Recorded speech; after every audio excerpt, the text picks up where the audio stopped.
What up? What up? What up, podcast party people?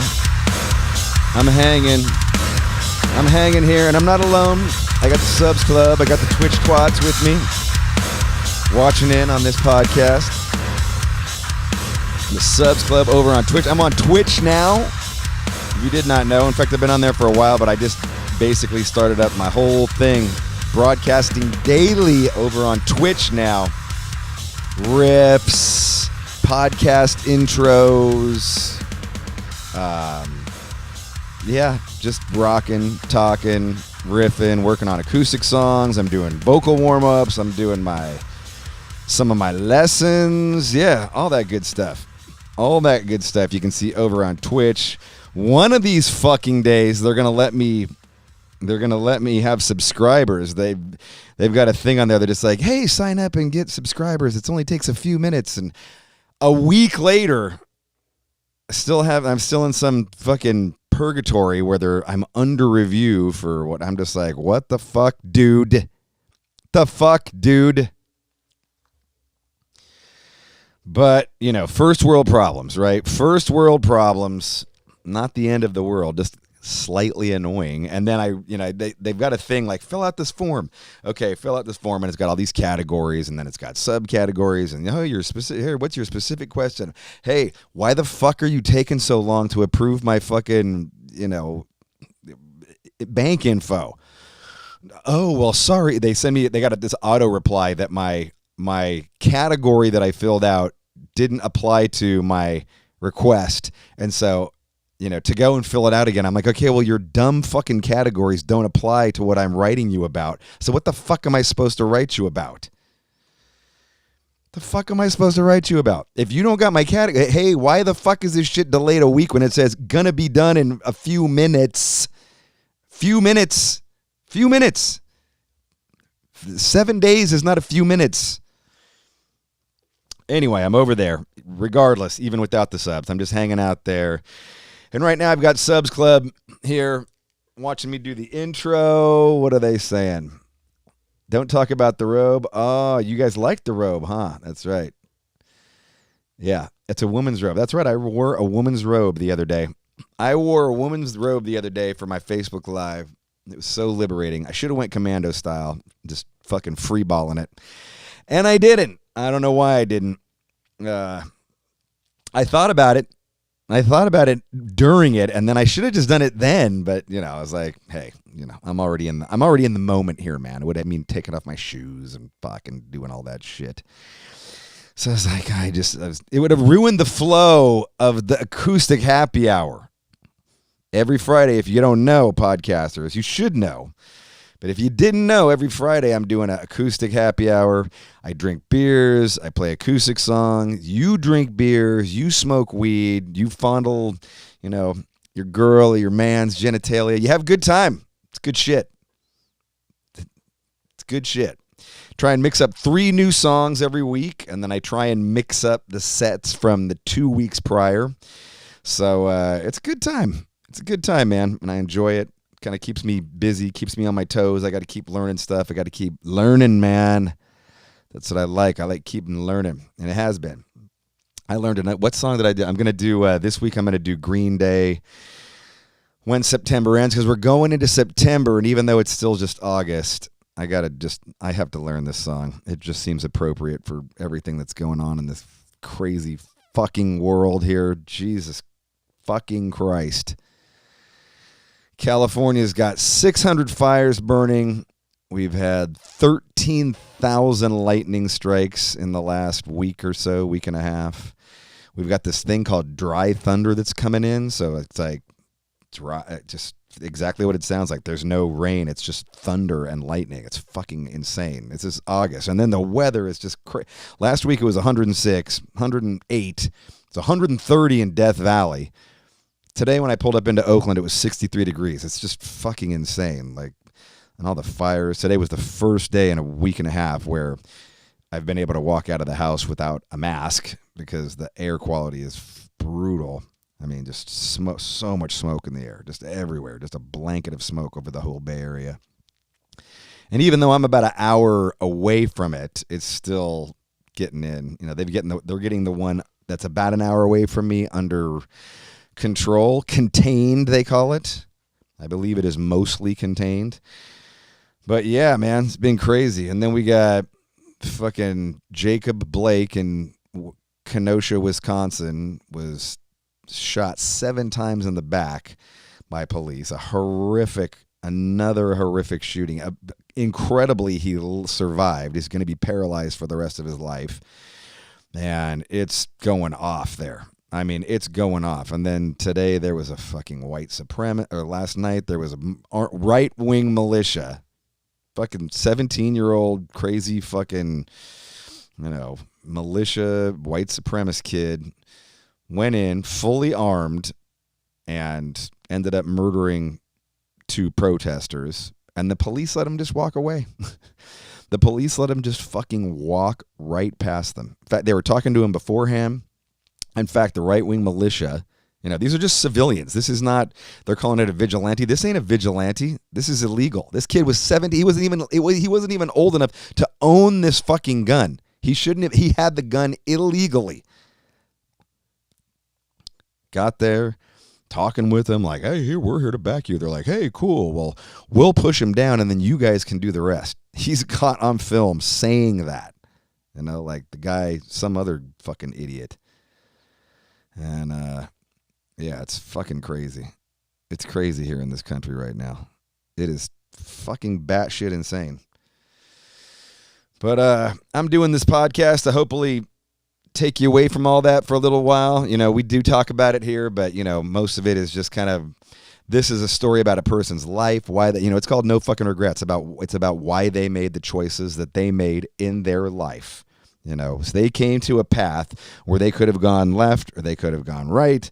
And why did you go left and choose, a lot of the people I talk to are sports figures or musicians. Why did you go the way that you went to? With no safety net, with no guarantee that this would even pan out, instead of a steady job, instead of, whatever. So that's what this is about here. And, no, I don't know if that was a good segue or not, but we're just gonna go with that. We're gonna keep on moving away from everything that's crazy going on right now. I got a killer guest here today. Killer guest. Oh my God. She's amazing. Fucking sick front woman. Incredible voice. Fucking badass on stage. Total fucking rock star.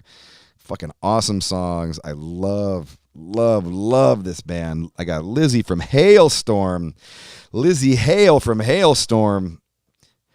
It's a good one too. It's a good one, guys. I'm stoked on this one. I got to tell you what though. I'm going to play a little bit of I'm going to play a song for you here that I think it's a totally appropriate, because I segue into this song right at the beginning of our interview. But if you ain't heard the new Cardi B's track, new Cardi B, you got to hear this shit. Song is called WAP featuring Megan Thee Stallion. Oh my God, this shit is filthy. Filthy. I think I talked about this last week. Oh my God, it's the fucking raunchiest. Dude, I mean, the first time I heard this shit, I was blushing. Like, oh my God. It is fucking way out of hand, and it's awesome, and the fucking music's evil. Anyway, we start talking about it. So if you ain't heard the new Cardi B song, you got to hear this shit.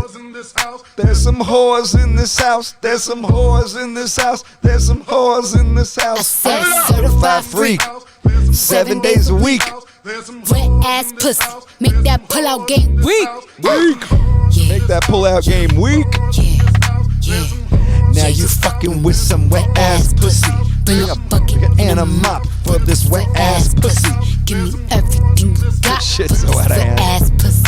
Beat it up, nigga, catch a charge. Extra large and extra hard. Woo. Put this pussy right in your face. Swipe your nose like a credit card. Swipe your Hop nose on like a top. credit I card. wanna ride, I do a giggle. I love it. Spit in my mouth, look in my eyes. This pussy is wet, come take a dive. Tie me up like I'm surprised. That's role play. I wear disguise. I want you to park that Big Mac truck right in this little garage. Make it cream, make me scream. Out in public, make the scene. I don't cook, I don't clean, but let me tell you, I got this ring. Gobble me, swallow me, drip down inside of me. Quick jump out for you, let it get inside of me. I tell them where to put it, never tell them where I'm about to be. I run down on them before I have a nigga running me. Talk your shit, bite your lip. Ask for a call while you ride that dick. Why you really ain't never got him fucking for a thing. Raunchy. He already made his mind up before he came. Now get your boots, hang your coat for this wet ass pussy. He bought a phone just for pictures of this wet ass pussy. Pay my tuition just to kiss me on this wet ass pussy. Now make it rain if you wanna see some wet ass pussy. Look, I need a hard hit, I need a deep stroke, I need a Henny drink, I need a weed smoke. Not a garden snake, I need a king cobra with a hook in it. She don't want a garden snake, she needs a king cobra. I'm like, oh my God. If he fuck me and ask who's is it when I ride the dick, I'ma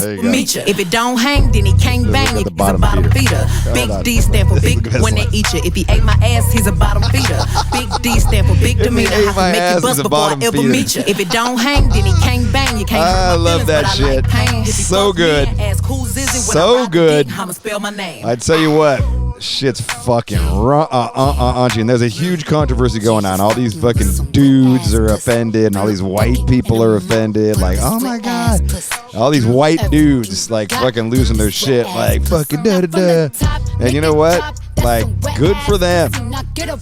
They're the ones in control. That's why they're pissed, because it's the women in control, and it's black women in control. Like, they're not having that shit. They're pissed about it. I'm glad they're singing about this shit. Believe me, I've been listening to hip hop for 30-something years, man. They've been singing about this shit from the dude's point of view forever. And, you know, it's not like it's brand new, but I tell you what, you know, like they took it up a whole other level. A whole other level right there. Tell you what, anyway, before we get into that, I want to talk about my sponsors. This podcast, No Fucking Regret, is brought to you on the Gas Digital Network. Head over to gasdigitalnetwork.com/live every Wednesday. You can use code NFR. First of all, you can see the podcast 2 days before it drops, or you can subscribe. You get $1 off the subscription price, and you get the first 14 days for free. Use code NFR. That's No Fucking Regrets. And head over to gasdigitalnetwork.com/live. Put in that code, subscribe. Be very much appreciated. A lot of people ask me, dude, how can we support you when you're in the coronavirus and all this stuff? Well, that is one way that you can. That money will come into, the subscription money will come into Machine Head, and it'll keep the lights on. It'll keep me being able to do the podcast, keep me able to do rehearsals and acoustic live shows and yada, yada, yada. So that is one way that you can do that. Enter code NFR. Also, it is presented to you by Nuclear Blast. Nuclear Blast are the finest heavy metal record label in the entire universe. They are crushing it, killing it. They got everybody. They got Machine fucking Head, and that's good enough right there. You should love them just because of that.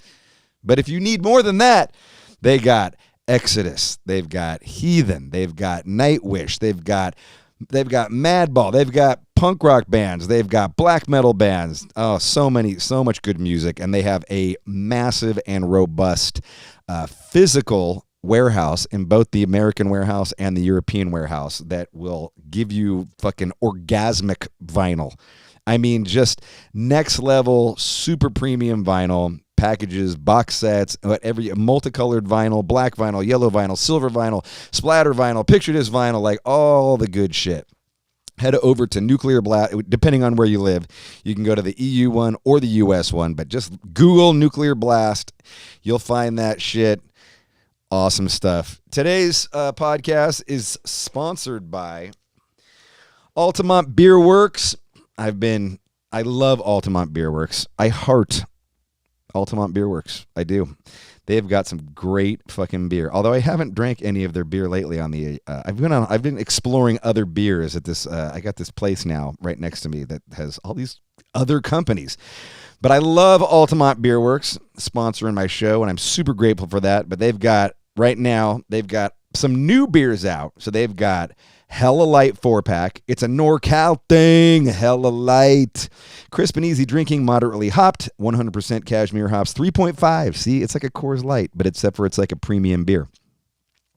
They've got the Bianco 4-pack, which is a white beer, hybrid style wheat beer, which is German for wheat, an unfiltered wheat beer, light in body, full of flavor, boasts big flavors and aromas of sweet orange peel and spiced coriander seed. Yeah, how about that shit right there? How about that shit? They got the Passionate Bitch. She's blonde, light, and refreshing, and now loaded with passion fruit. She is too passionate, like Rodrigo, my Brazilian guitar tech. He is too passionate. This is loaded with passion fruit. This would be the perfect beer for Rodrigo, a.k.a. Shotrod, a.k.a. Potrod, who smokes a lot of pot. He would like this beer because it's very danky. It's got a lot of dank in it. Ditch the Uggs, pass up the skin of vanilla latte, and grab something worth getting passionate for. 4.5. See, it's a mellow, easy. This is like day drinking beer. You know what I'm saying? Day drinking beer. What else have they got? They got the Mac Drizzle Gold. Fizz Ale is what it is. A hop-forward golden ale with notes of melon, gooseberry, and passion fruit, and lychee. Get stupid. They've got Hella Stoked IPA. They've got Instant Stratification. Experience freshness, pleasure. Wow, pleasure. And fulfillment without delay. Instant Stratification. All Strata Hop IPA. This instantly gratifies your hop receptors with a rush of bright tropical passion fruit, melony, strawberry, citrus, and grapefruit with a dank note of drifting cannabis. That's right, cannabis.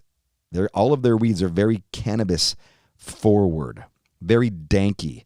They got hella hoppy, huge, danky, resinous double IPA. They got Rich Mahogany, which I got to say I love. This American Red Ale is kind of a big deal. Deep in rich mahogany color with balanced maltiness, pungent hops and aromas, flavors, medium bitterness. Don't act like you're not impressed. 6.5. It's pretty strong, brown. They got a smoking dank 4-pack crafted for our fellow hopheads and stoners. This triple IPA features the most danky, resinous hop blend that delivers a mouthful of herbaceous elixir. 11% ABV. This shit'll kick your ass. You get stoned and drunk on that, you're going to be seeing double, motherfucker. You're going to be seeing double, motherfucker. They got Mac Drizzle cooler glasses. They got some sick merch. They got great merch. Go check out their store. Head over to altamontbeerworks.com. Enter code NFR. Get 10% off your order. They deliver all throughout California. That means all throughout California. You live in Northern California. You live way the fuck up in Eureka. You live way the fuck down in San Diego. Everywhere, bro. Everywhere. AltamontBeerWorks.com. Code NFR. 10% off your beer order. That's right, motherfucker. You're welcome. You're welcome. All right, let's do this. Let's kick it off. Let's kick it off with some Halestorm here. I'm going to play you some Halestorm stuff. These are some of my favorite Halestorm jams. Know what I'm saying? This is the first song. This is kind of like their first hit, and it's a sexy song. It's a sexy, raunchy song that's about right here. It's called I Get Off, and it's about her getting off. You don't know that I know you watch me every night, and I just can't resist the urge to stand here in the light. Your greedy eyes upon me, and then I come undone. They get the very futuristic album cover too. I love the album cover. But this is too much. Purples and neon blues. I get off on you, getting off on me. Give you what you want. Such a good voice. What a voice, man. Give and take, kind of life we make. When your line is crossed, I get off. I mean, that's some Rob Halford shit right there. But this jam, listen to this song. Kind of starts off slow, so I'm trying to get the fast forward a little bit. You said, take your time. This is called The Familiar Taste of Poison. Dude, this song is epic as fuck. Consume all of it, but the roses were only to What a voice, man. drain my inspiration. The promises before they left your lips, and I breathe you in again just to feel you So good. underneath my skin, holding on to the sweet escape is always laced with a familiar taste of poison. Dude, buttery. So buttery. God. But I tell you right here, this is the fucking jam. This is the song. This is what it all started for me, and then I went backwards and forwards and everywhere. But I heard this shit, and I was like, I remember Kerry King tell me about this, and he was like, dude, you gotta check out that record. And this is the jam right here. This is a banger. Banger and a half. This is called Love Bites, and So Do I. Metal riff. Yeah, banger. This fucking chorus is money right here. Don't listen what your girlfriend says. She reads those magazines that say you failed the test. You don't have what she needs. I'll slither like a viper and get you by the neck. I know 1,000 ways to help you forget about her. That bitch can eat her heart out. Drum roll. Love bites, but so do I. So do I. Love That hook. That hook. so do I. So do I. Love bites. Listen to this end though. I gotta play the ending. So do I. But she gets up into the fucking stratosphere with these vocals at the end. So do I. Like ridiculous. Halford, Bruce Dickinson, even higher.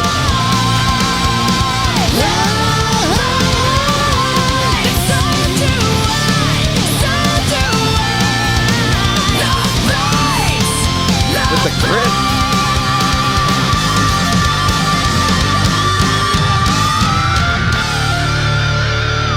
Woo!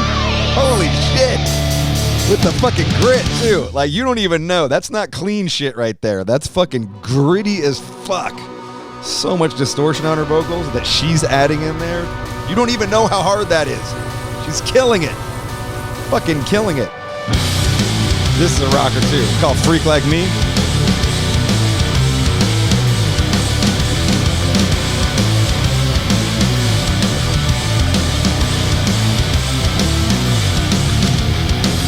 I'm on the train that's pulling the sick and twisted. Making the Sick most and of the twisted. ride before we get arrested. We're all wasted. and Speaking of women we're not empowerment, going home all this shit is tonight. that. It's also super empowering. So fucking cool to hear. Just like an animal, we crawl She's like, I'm gonna get this man and fucking rip him apart. I love it. So if you're one of us, get on the bus. If you're a freak like me, wave your flag. If you're a freak like me, get off your ass. It's our time now to let it all hang out. So shine. This is another one. This is almost like country song or something, but the hook in this is so good. I played this on my acoustic thing. I butchered it horribly. It was terrible. I can't get in the fucking range of her. We could just go home right now, or maybe we could stick around for just one more drink. Oh yeah. Yes, it's about drinking, baby. Get Here's to us, another motherfuckers. bottle out. Let's shoot the shit. Sit back down for just one more drink. Oh yeah. Here's to us. Here's to love.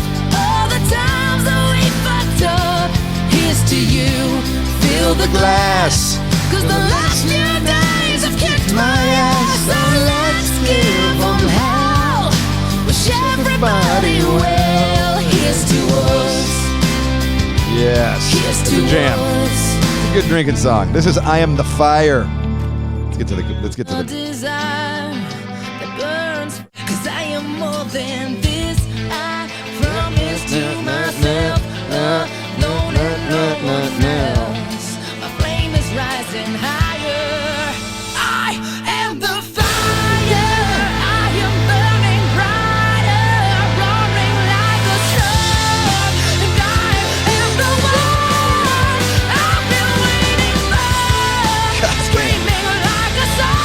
ridiculous vocal performance.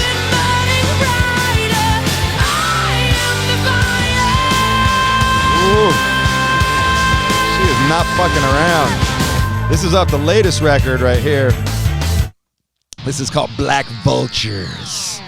It's a jammer too. Let me get into it. There we go. Let's get back to the show.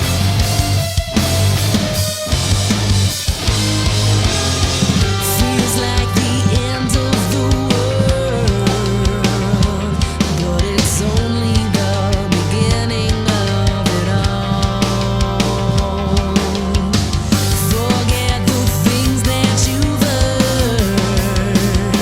I've been a survivor since I began to crawl. I'm falling down, but I'm not out. The devil's at my door. Great chorus. Awesome chorus right here. I don't give in, I don't give up. No, this is the pre-chorus. Never let it break me. I'm on fire, I'm a fighter. I'll forever be the last one standing. Black vultures circling the sky. Black vultures circling the sky.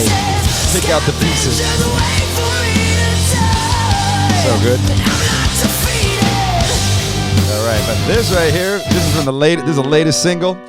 Her and Amy Lee. This is a version of the song Break In, which is from their first album, and this is reimagined with Amy Lee from Evanescence. Shout out to Amy Lee. Please come on my podcast. I'd love to have you on here. Listen to this vocal performance. Get the fuck out of here. Shit's ridiculous. When it's all said and done, I'll follow the echo.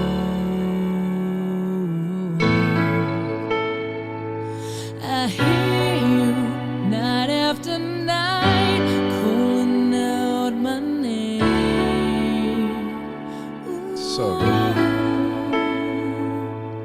And She talks about writing the harmonies with Amy on here later. So cool.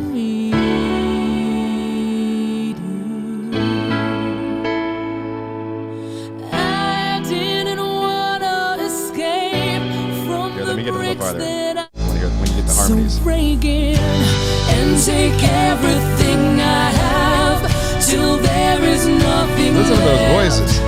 Till it's sounds just so good your together. voice in my head. Sounds so And good. when the lights come on, you see me as I am.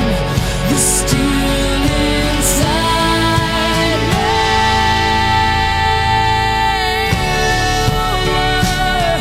You were the only one that sees me. You trust me and believes me. Killer.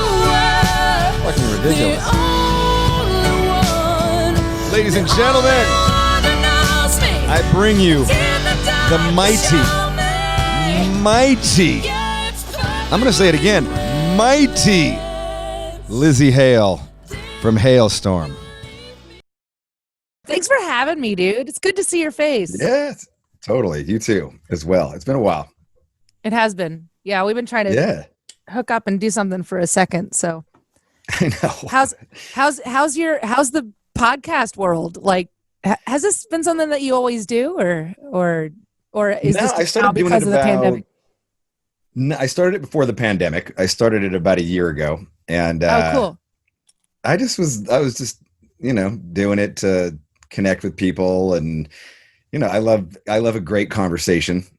Like Oh, I love yeah. a great conversation. So it's just like I can do this. And I started actually recording them about 2 or 3 years ago, and I had gotten my plan was to release them, and then I'm just so fucking lazy and not on top Yeah. of my shit that I just ended You're up just like, collecting wait, a bunch of It's fine.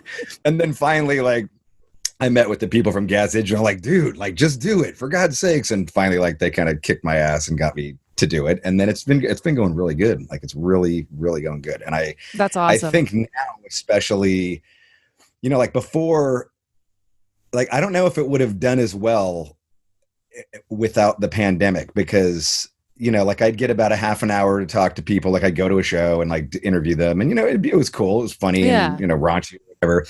But like ever since the pandemic, obviously people are off tour, got more time on their hands, and they're like the lockdown on quarantine. True. And so now it's like I've been doing these deep dives with people, and it's fucking rad, you know, like that's awesome. It's really cool. Fans are loving it. And so I'm just like, you know, like there's things that suck about quarantine and the lockdown, and there's things that are kind of cool too, you know. Almost like an amazing like gift. We were just talking about that because like we've been writing a lot, but also like there's all these opportunities that kind of like they come in every now and then, especially like, you know, if things were normal, they would still be happening. But like, I wouldn't have like the means or the time to get these things done, but now I do. So it's like, it's been really fun to just like that. Yeah. I've been thinking about it in a more positive light as of lately, you know? Did you do the Amy collaboration in quarantine? No, that actually was right before. So yeah, because that would have been hilarious. The one that so we kind of traded off. So I did. Wait, that's right. She did break in and then.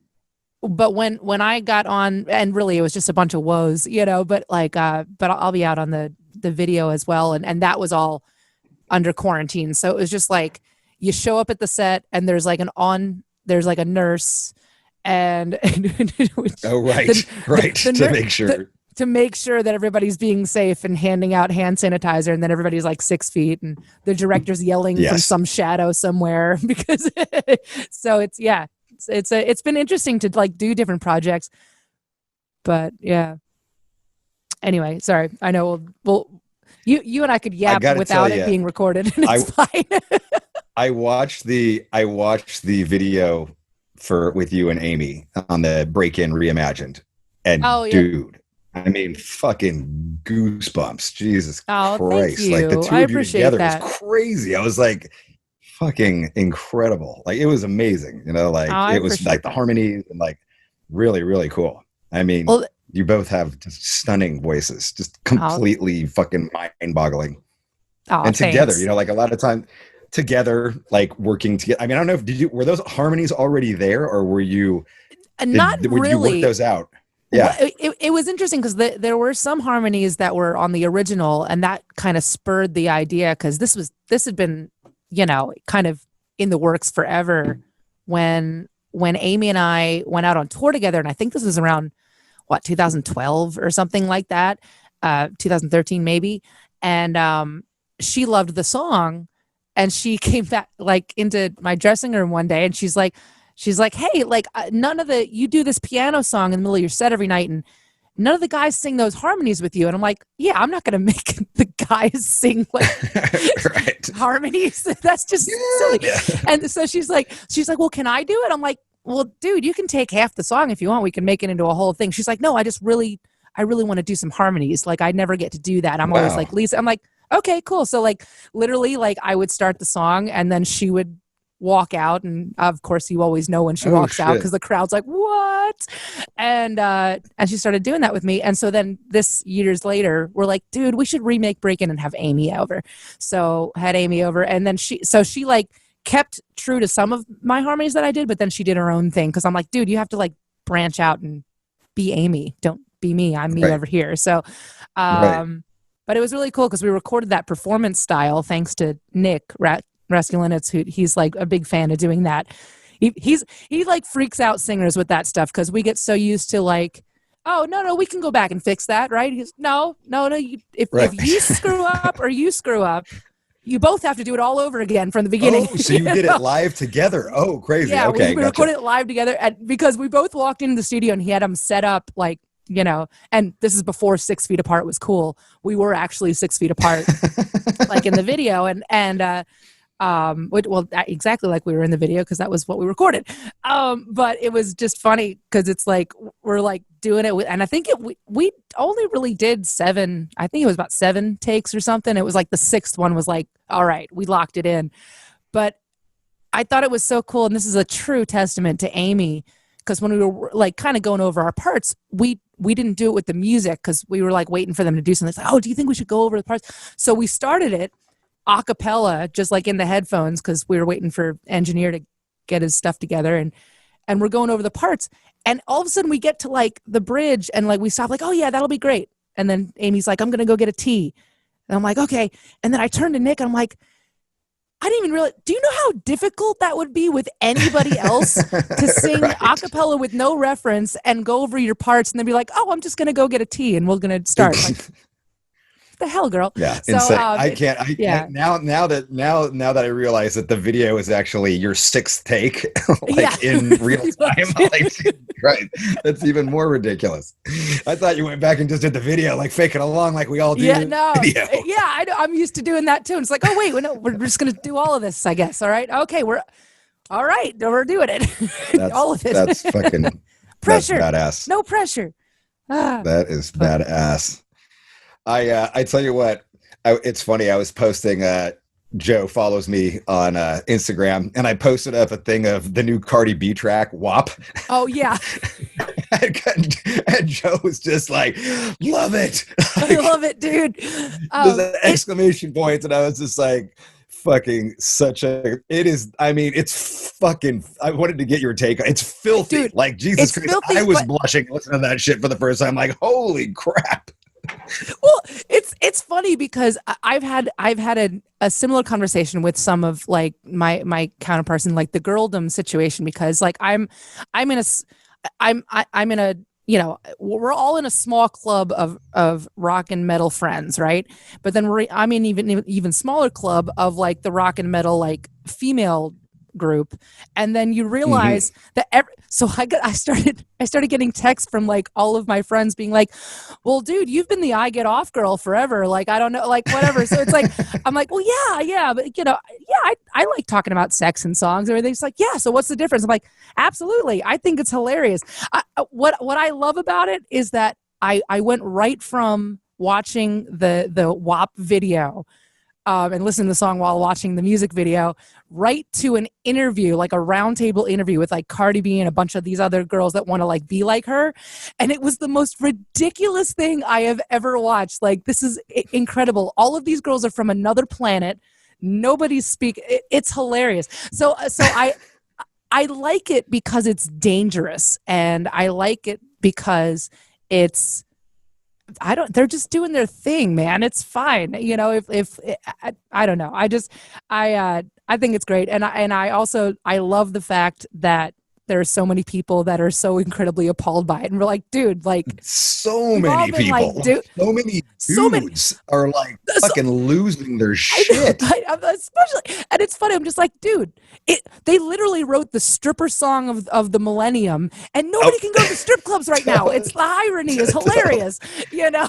Totally. I was saying that to my wife. I was like, this is the strip club anthem right here. Like every stripper just like tripled their money right now. Like they got the ultimate amazing. song. It's amazing. It is. But I mean, I sit there and I you know, and like just the level of, I'm just like, if I was a dude, I mean, like if I was a single dude right now, like there's not a chance that I'd even be trying to get with Cardi B right now. Like, I'd just be terrified. Like, dude, way too much expectation. Keep it away. Nothing down here is gonna make. I ain't driving my Big Mac truck in there. Like. I ain't got a big king cobra. This is just like a regular old snake.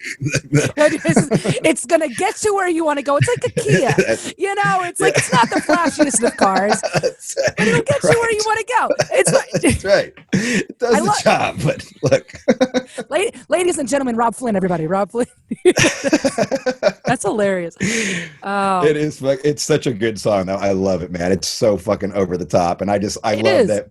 You know, people like, you know, it like the woman is in control, and we've been listening to, you know, Motley Crue and Two Live Crew sing about, you know, the men being in control and the chicks, and now like it's been reversed, and people are just like fucking losing their minds. Like you can't. No, yeah, you can reverse that. Like, it's been a long time coming. You should have seen this coming for a while now. You know, dude, I've covered, what was that Rainbow song back in the day where they're talking about. I don't know about your brain, but your look's all right. and they're talking about like, I mean, we've had to listen to like, so like, as far as girldom, like I've covered songs that talk about, you know, like the juice running down your leg, and then the Right. you know, the she's only 17, which is like even for nowadays, like especially nowadays. But I really want to make a playlist of all of those songs. There's a bunch of Kiss songs, there's a bunch of Winger songs, there's a bunch of like where it's like nobody talks about that anymore either, which is a good thing. But it's just funny how like, you know, Van Halen and Iggy Pop with Penetration and like, come on, it's fine. It's sex. It's rock and roll. It's supposed to be dangerous. But now, you know, the tables have been turned, and a lot of people in the rap industry are honestly being really dangerous right now and standing up for a lot of things and speaking out in their art, which is amazing. So, yeah. Totally. I mean, I think that even, you know, I've followed your career for a while, and you know, like I think that you have done that as well. Like you've managed to do that, you know, not quite in the raunch level, but still it is like, you know, I'm the one in control now. And I always thought that was cool because I don't really recall that happening. You know, it might have been in a different way, but like you kind of, you know, made a point like about like how you're going to play the American boys, you know, or whatever, you know, like I'm going to, you know, like you hadn't really heard a girl say that. And, you know, and even just like, you know, I just read an interview where you were talking about how I guess you had a threesome in Holland, and it was this big like turning point, like, and it totally inspired this song. Like, wait a minute. And then the interview jumped away, and I was like, well, no, wait, let's go back to the threesome. Why didn't you ask about what? Tell us what happened. Well, what is this? You know why some of those interviews ended up getting cut or whatever, because there were a couple that were like that, where it's like we would have this conversation and I would be with this interviewer, and you know, it's like maybe it's just their boss asking or making sure that they ask this question, but they're like, so, you know, you told me that the song "Do Not Disturb" is directly inspired by a threesome you had in Holland. You've said, I'm like, and you see like their ears get really red. And then, but with me, I'm just like, yeah, like, let me tell you about it, you know? So like, I would tell this story about like, you know, not like every single detail, but you know what I mean? Like recanting the night, and they would be like, oh, okay. And then like, we would move on. I'm like, well, that's what you wanted to hear, right? You asked me the question, like what? I'm going to answer. They don't include it in the interview. It's so funny. But yeah, I don't know. I don't think you're going to, you know, hear me saying wet ass pussy in any of my songs anytime soon, because I would very much laugh at myself if I do. I don't think I can keep a straight face, but yeah, I don't know. My view of writing sex into songs or whatever is honestly just because it's fun for me. And I'm not going to lie. I do like the idea that I can say certain things that maybe other people won't or can't or don't feel like they should, and then it gets, you know, interviewers' faces all red when they have to ask me about it. That's a fun thing too. So I don't know, you know, it's all fun and games until, you know, Cardi B puts out another video. It is a great song though. "Do Not Disturb" is a really, you know, like it's just such a, in many ways, I guess you kind of tell the story even in the song, like what happened. It's like, you know, I like your accent and like, yeah, why not?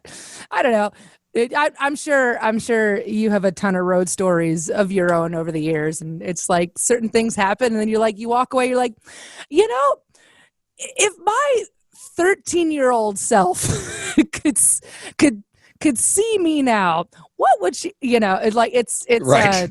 It's funny. I again, and not to absolutely gank on the name of your podcast, but like absolutely no regrets. It's been awesome. And I've been thinking a lot about touring in this weird past tense now. Like, oh, remember tour and remember touring, and because I mean, you're a road dog, you know. It's like, I know for us, we've spent probably 90% of our time over the last 15 years touring. You guys tour a lot. I've never been home this long. Literally in 15 years. I was doing the math the other day. I was like, never been home this long. Or at least without a gig this long. You know what I mean? Like, we've been home writing records, and then but usually it's like, oh, we have like a five you know, gig appearances run or something like that, you know.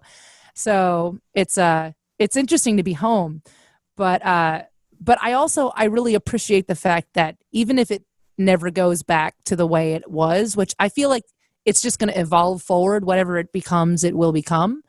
But I'm really glad we did it the way it was. You know, I'm really glad no matter what happens further, I'm really glad that we were in it and experienced it. And I'm saying that like with you too. It's just like all of us.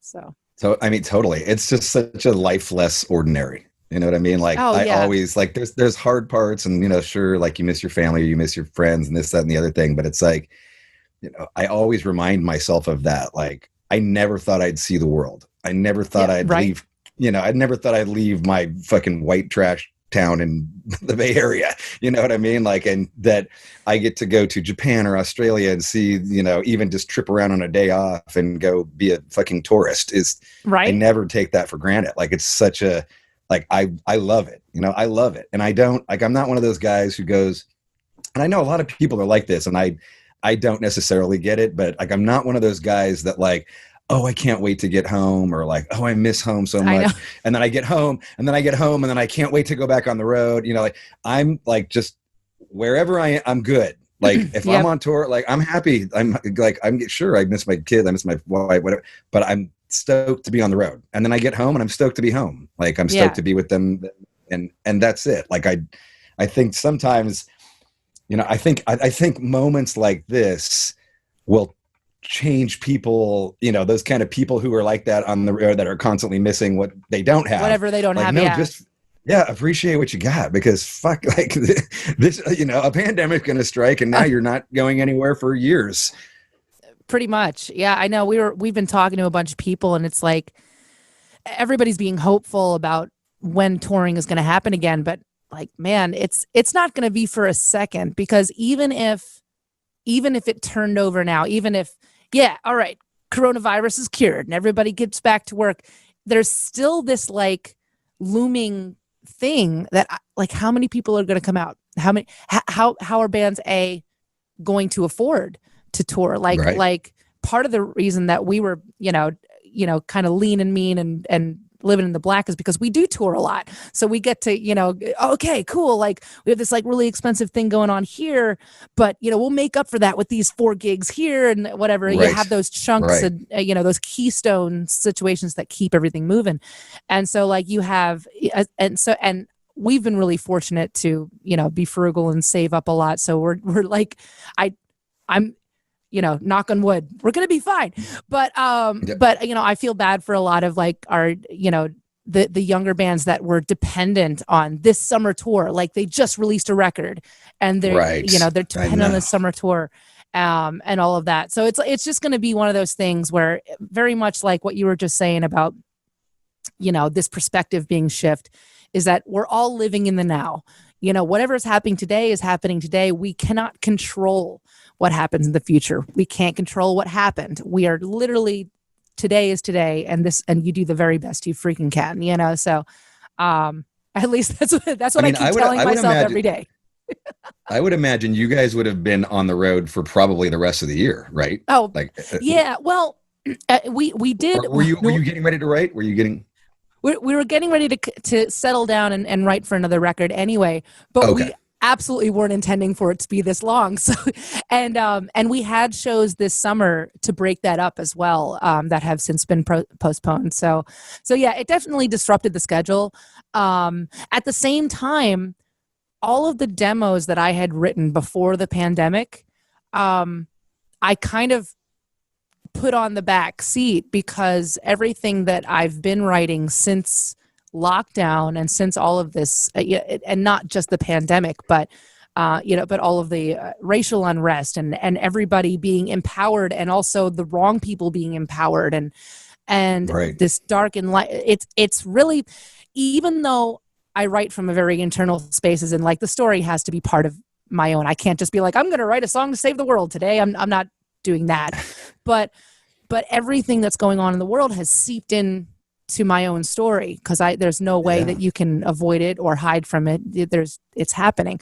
So in turn, the positive end of that is that I've been writing better songs than I would have had if we had just decided to go in with those older demos. I've had more time to just kind of settle in, and now lyrics mean something different now, and the way that you move inside of a piece means something different now. The way what are you saying? If you said this in front of an audience today, you know, how would that make them feel? How does that make you feel? Like there's just this whole other dialogue going in. So yeah, hopefully we'll have like a double album.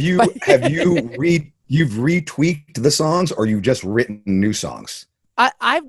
Me personally, I've just written new songs because I've just kind of so what ended up happening, and this is almost like a physical shift too. So this is like main studio downstairs in my basement, and then I have 2 writing stations upstairs. One is just like fully focused on guitar, and then one is next to a piano.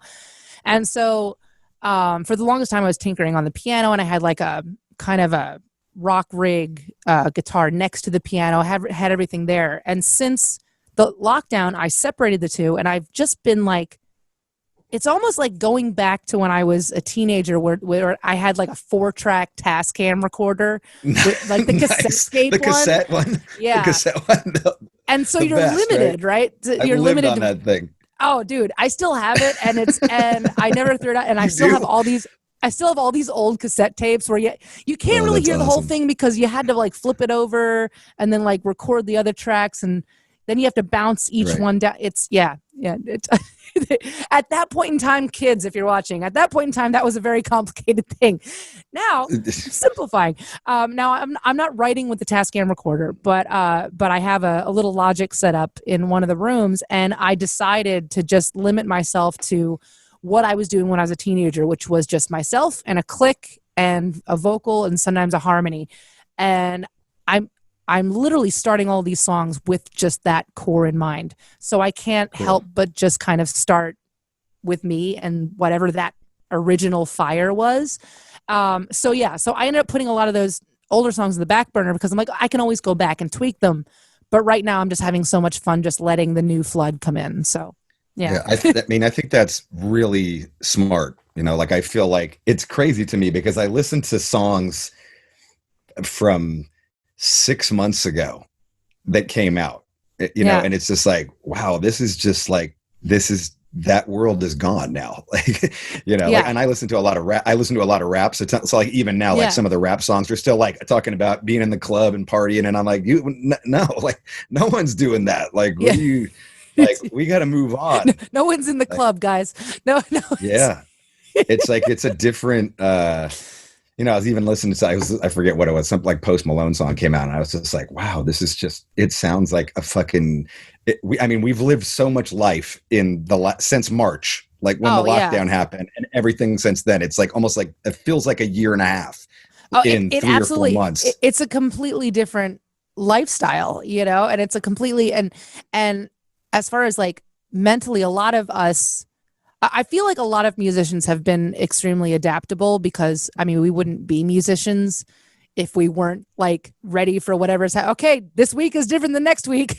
It was going great. Now it's going south. Now it's up. Now it's down. Like we live our lives that way.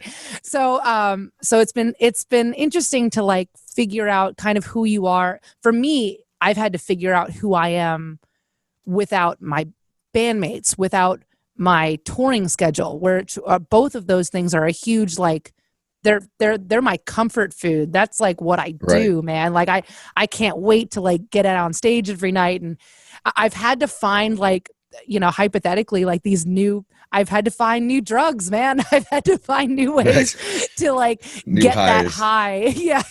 So, yeah, dude, it's been hilarious. What was the album I was listening to?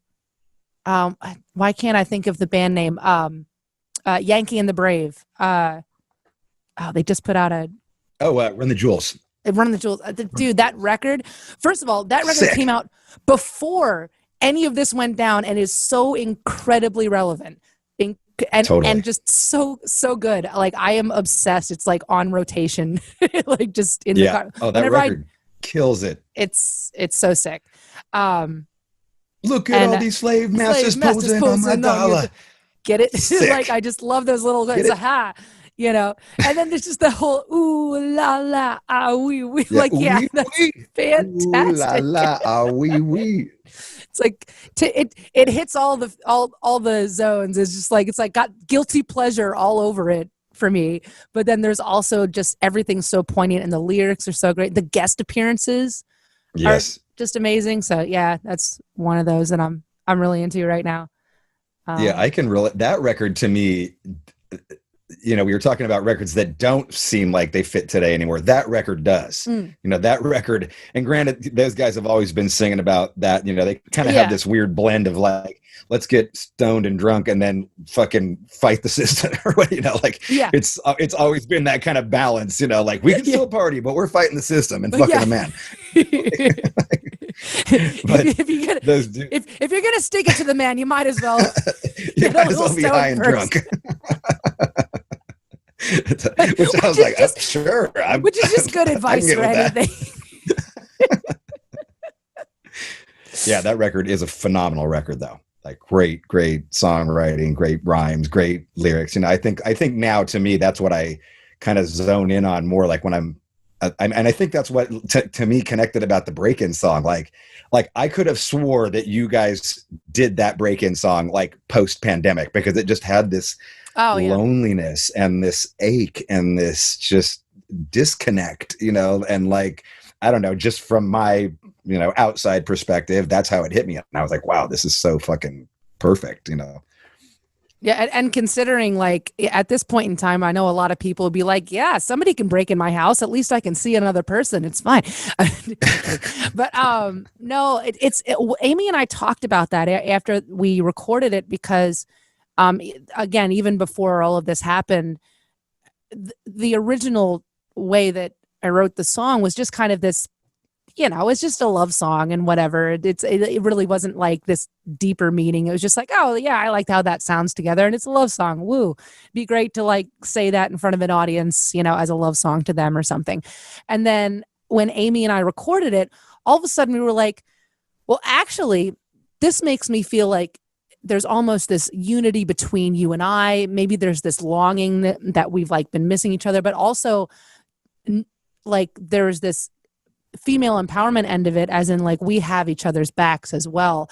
And when we we were talking about it, and then, like Amy's like, yeah, don't make me misty right before we're about to start. We're not gonna, no, let's not do that. Right. But I'm not crying, you're crying.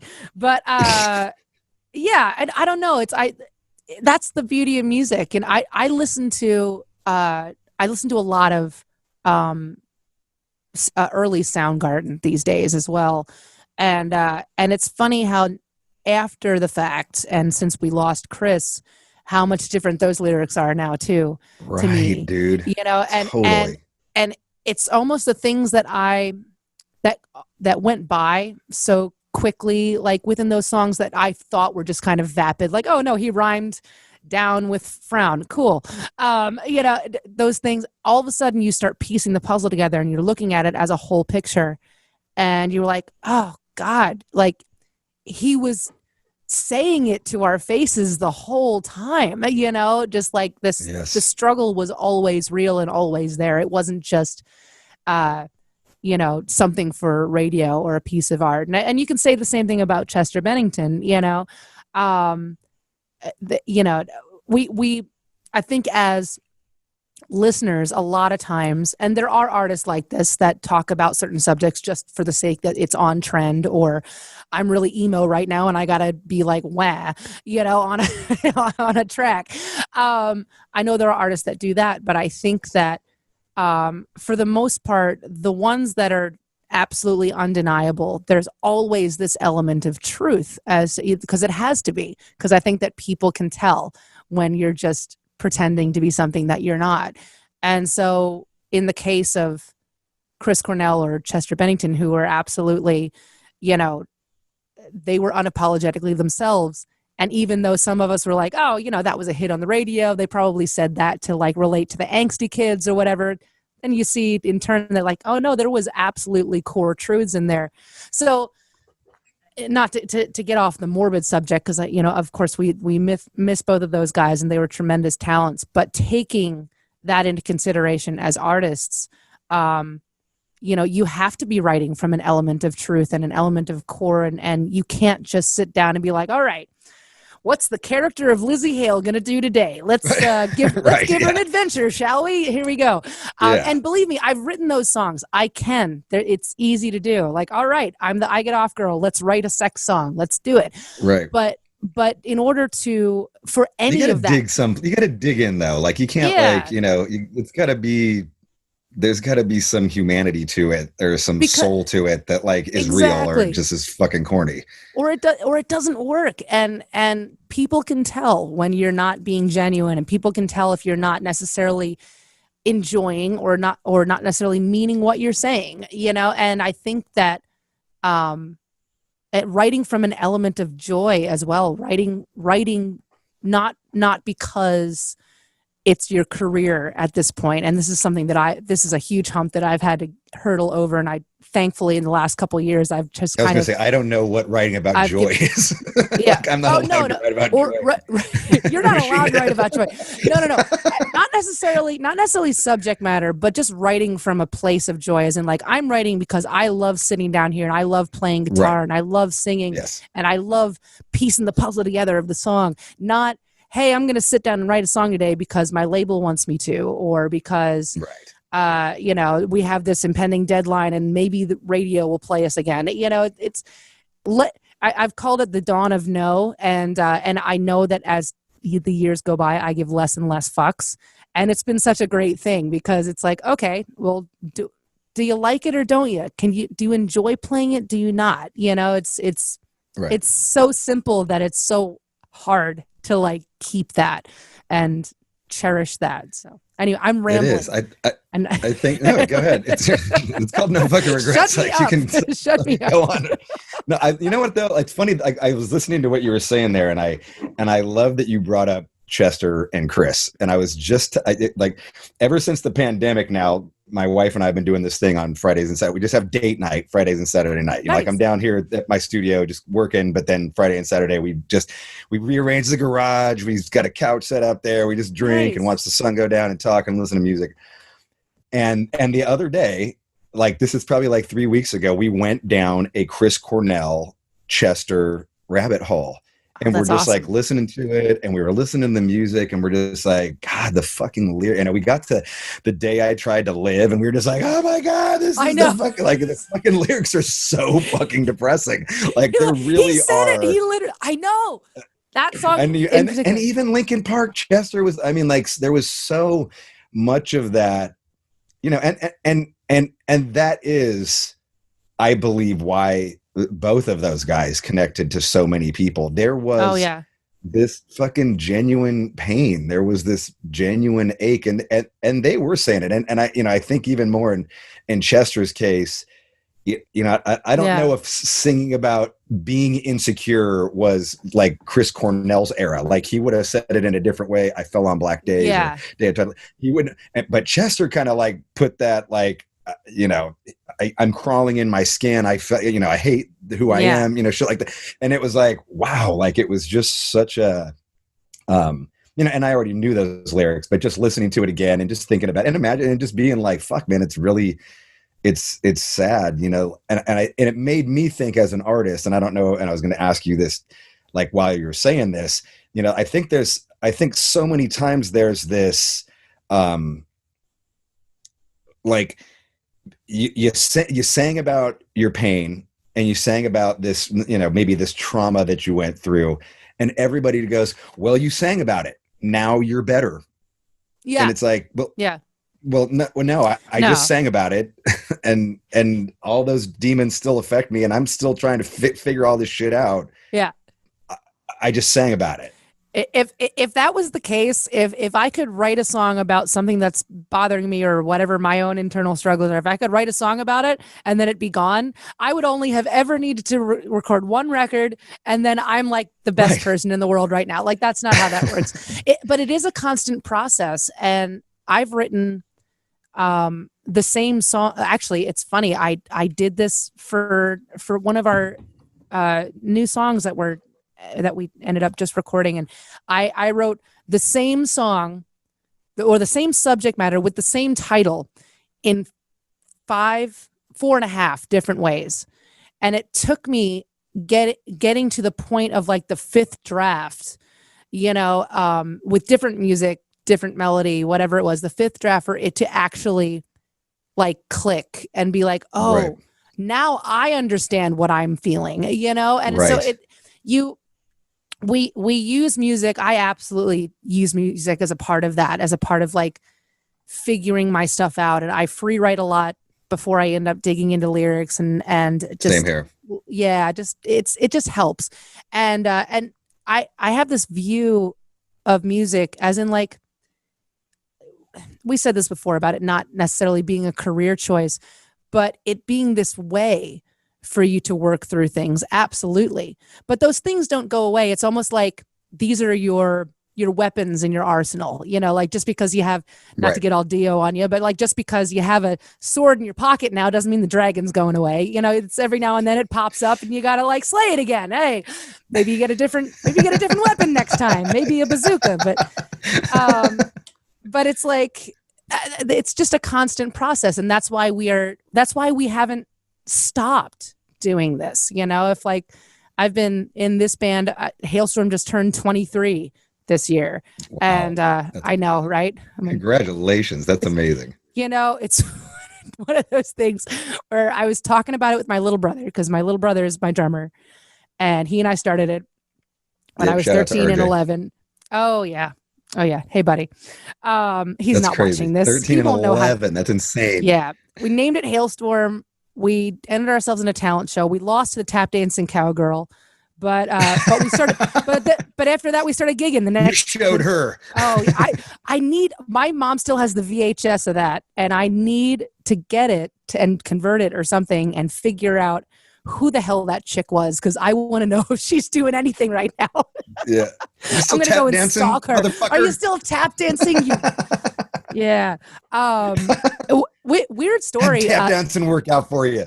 The sound guy that was doing that show actually contacted us like a year or so ago. Like his name was Frank and whatever. And he's like, man, I remember these 2 kids and they got up, and I had a keyboard at the time, and with like this Moog synthesizer sound. And we wrote this 5-minute song called Love is Power with a drum solo in the middle of it. And it was just, we were just white striping it up. It was me and my little brother. And it's weird because I remember this guy because he befriended my dad, because my dad's kind of like an old rocker dude, and they all kind of like gravitate toward each other. Like, oh, you still have your long hair too. Cool. And I remember like him telling my dad, who was at that show, he's like, yeah, they were like getting all psychedelic and like whatever. It's like, he must've been like a deadhead or something. And he just contacted us again. The great, thing about the internet. And I'm just like, whoa, dude, like you like remembered what the name was or whatever. He's like, yeah, these 2 kids, man, they just got up and whatever. And I tried to give you the best reverb I could and whatever. Okay, cool. But it's weird because I've lived about 6 or 7 different lifetimes since then. And well, probably more now since the pandemic, because I don't think I'm even the same person I was before then. But it's an accomplishment. It's to me, I'm proud of it. I'm proud of all the stages, and man, we had some great gigs in bowling alleys, and we played a funeral once, and oh my God, a funeral. Oh yeah. This is after it's usually like a wedding or something, not a funeral. Oh, well, okay, so we were pretty we played Let's anywhere. get Lzzy to play the funeral. Okay. Well, we played anywhere and everywhere they'd let us play. So it was like, is it someone else's funeral? Like your family member or something? No, it was somebody else's funeral. We didn't know the person. So the thing was, one of our fan friend people that would come to our shows and like occasionally take pictures of us, also part-timed at a funeral home. This is in like Harrisburg, Pennsylvania at the time. And so this was shortly after Joe Hottinger joined the band. So he and I had been doing these like acoustic gigs just to kind of make ends meet in the middle of the week. We'd have like the Halestorm gigs, and we would like, Joe and I would go out and do like these 4-hour shows in the corner of a bar. So, so this girl like ends up acoustic calling, show, like an acoustic show. Yeah, just acoustic shows. Yeah, just in the corner. But like we do like AC/DC and shit like that, but acoustic. Sweet.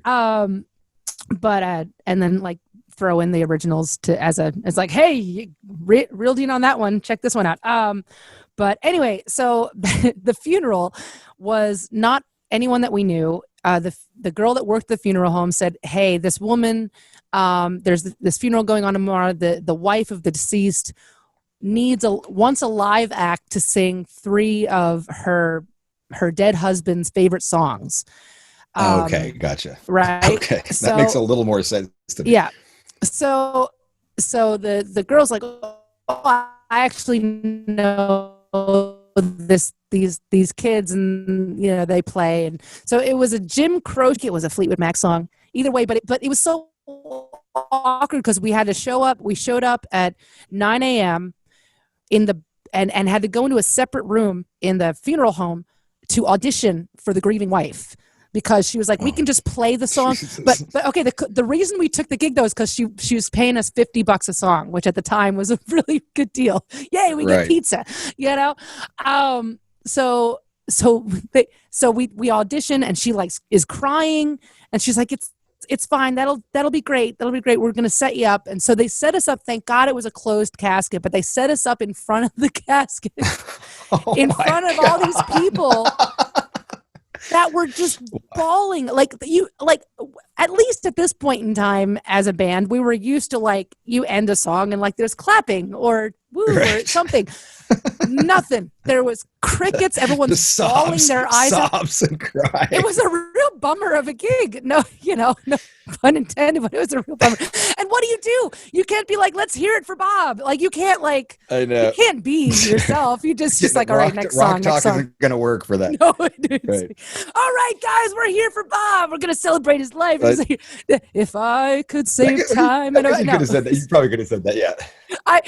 Now, after all these years, absolutely. If I ever get hired for it, which I don't know if I'll do a funeral again. I don't know. Right. It would have to be somebody that I know, I think, this time. But that might be a hard pass now. Been there, done that. But it was one of the weirdest gigs. But it was also hey, $50 a song? Absolutely. We'll be there tomorrow. Sure. Yeah. I think in some ways, though, you probably did learn, everybody learned something from some bad experience like that. You learn, okay, not do that, or, this is what I would have done different, or you mull it over or whatever. We did have homemade pyro at the time, and we probably should have done that, but just set up the little pods, but we were super DIY pyro back in the day. We would go to these magic shops and get flash paper so it would ignite quicker. Stupid. This is before the Great White incident, by the way. We were just kids playing in the corner of the bar. But my dad, thanks to his childish, reckless, abandoned approach to parenting, was like, yeah, I'll help you with that. So we would build make these pyro for you guys. Yeah, sure, absolutely. So we'd build these just these kind of steel pipe pods, right? And we'd get just a little bit of gunpowder. Tiny bit. Thank God we weren't all wasted. We were all underage, so we weren't all wasted doing this. But then put the flash paper in, and then we hooked it up to a pedal board that was that's the pyro pedal board. Don't step on the pyro pedal board before it's time. Gotcha. And so it would ignite it. You had to step on it. You guys had to step on it. Yes, we would have to. We didn't have a pyro guy. Yeah, but there was one time. That our bass player accidentally backed up into it during a very tight gig at a bar, and I had one of them right in front of my mic stand at the time, and I think about this because I was 16 or something, and my look at the time, I would go to Goodwill, and I would get these old wedding dresses and cut them up. So that's the day that I learned that wedding dresses are meant to melt, not to burn, thankfully, because it caught my dress on fire and the whole thing just kind of melted. Oh, shit. Just the bottom just kind of melted. I was wearing shorts. Right. It was fine, but it was just, it's just one of those things. We did a lot of weird stuff when we were kids that we wouldn't do now, I guess. That's pretty rad that your dad was supportive like that, though. That's awesome. That your dad's helping you pyro for your rock show. I look back on that stuff now, both my parents. He was your bass player or something for a while, a while, right? He was living it up with us for about 2 years. Yeah. And Yeah. because I remember that period of time being a teenager where it's like, dad's so cool. Dad's awesome. Like I would do a lot of stuff with dad. I've always been like dads are my thing, you know, don't take that the wrong way. But, I love dads. They're great. But like you go through that period of time as a teenager where it's like, yeah, like I love my dad. He's great. My dad's cool. Then all of a sudden it's like, oh, dad's not cool anymore. We have to find another bass player.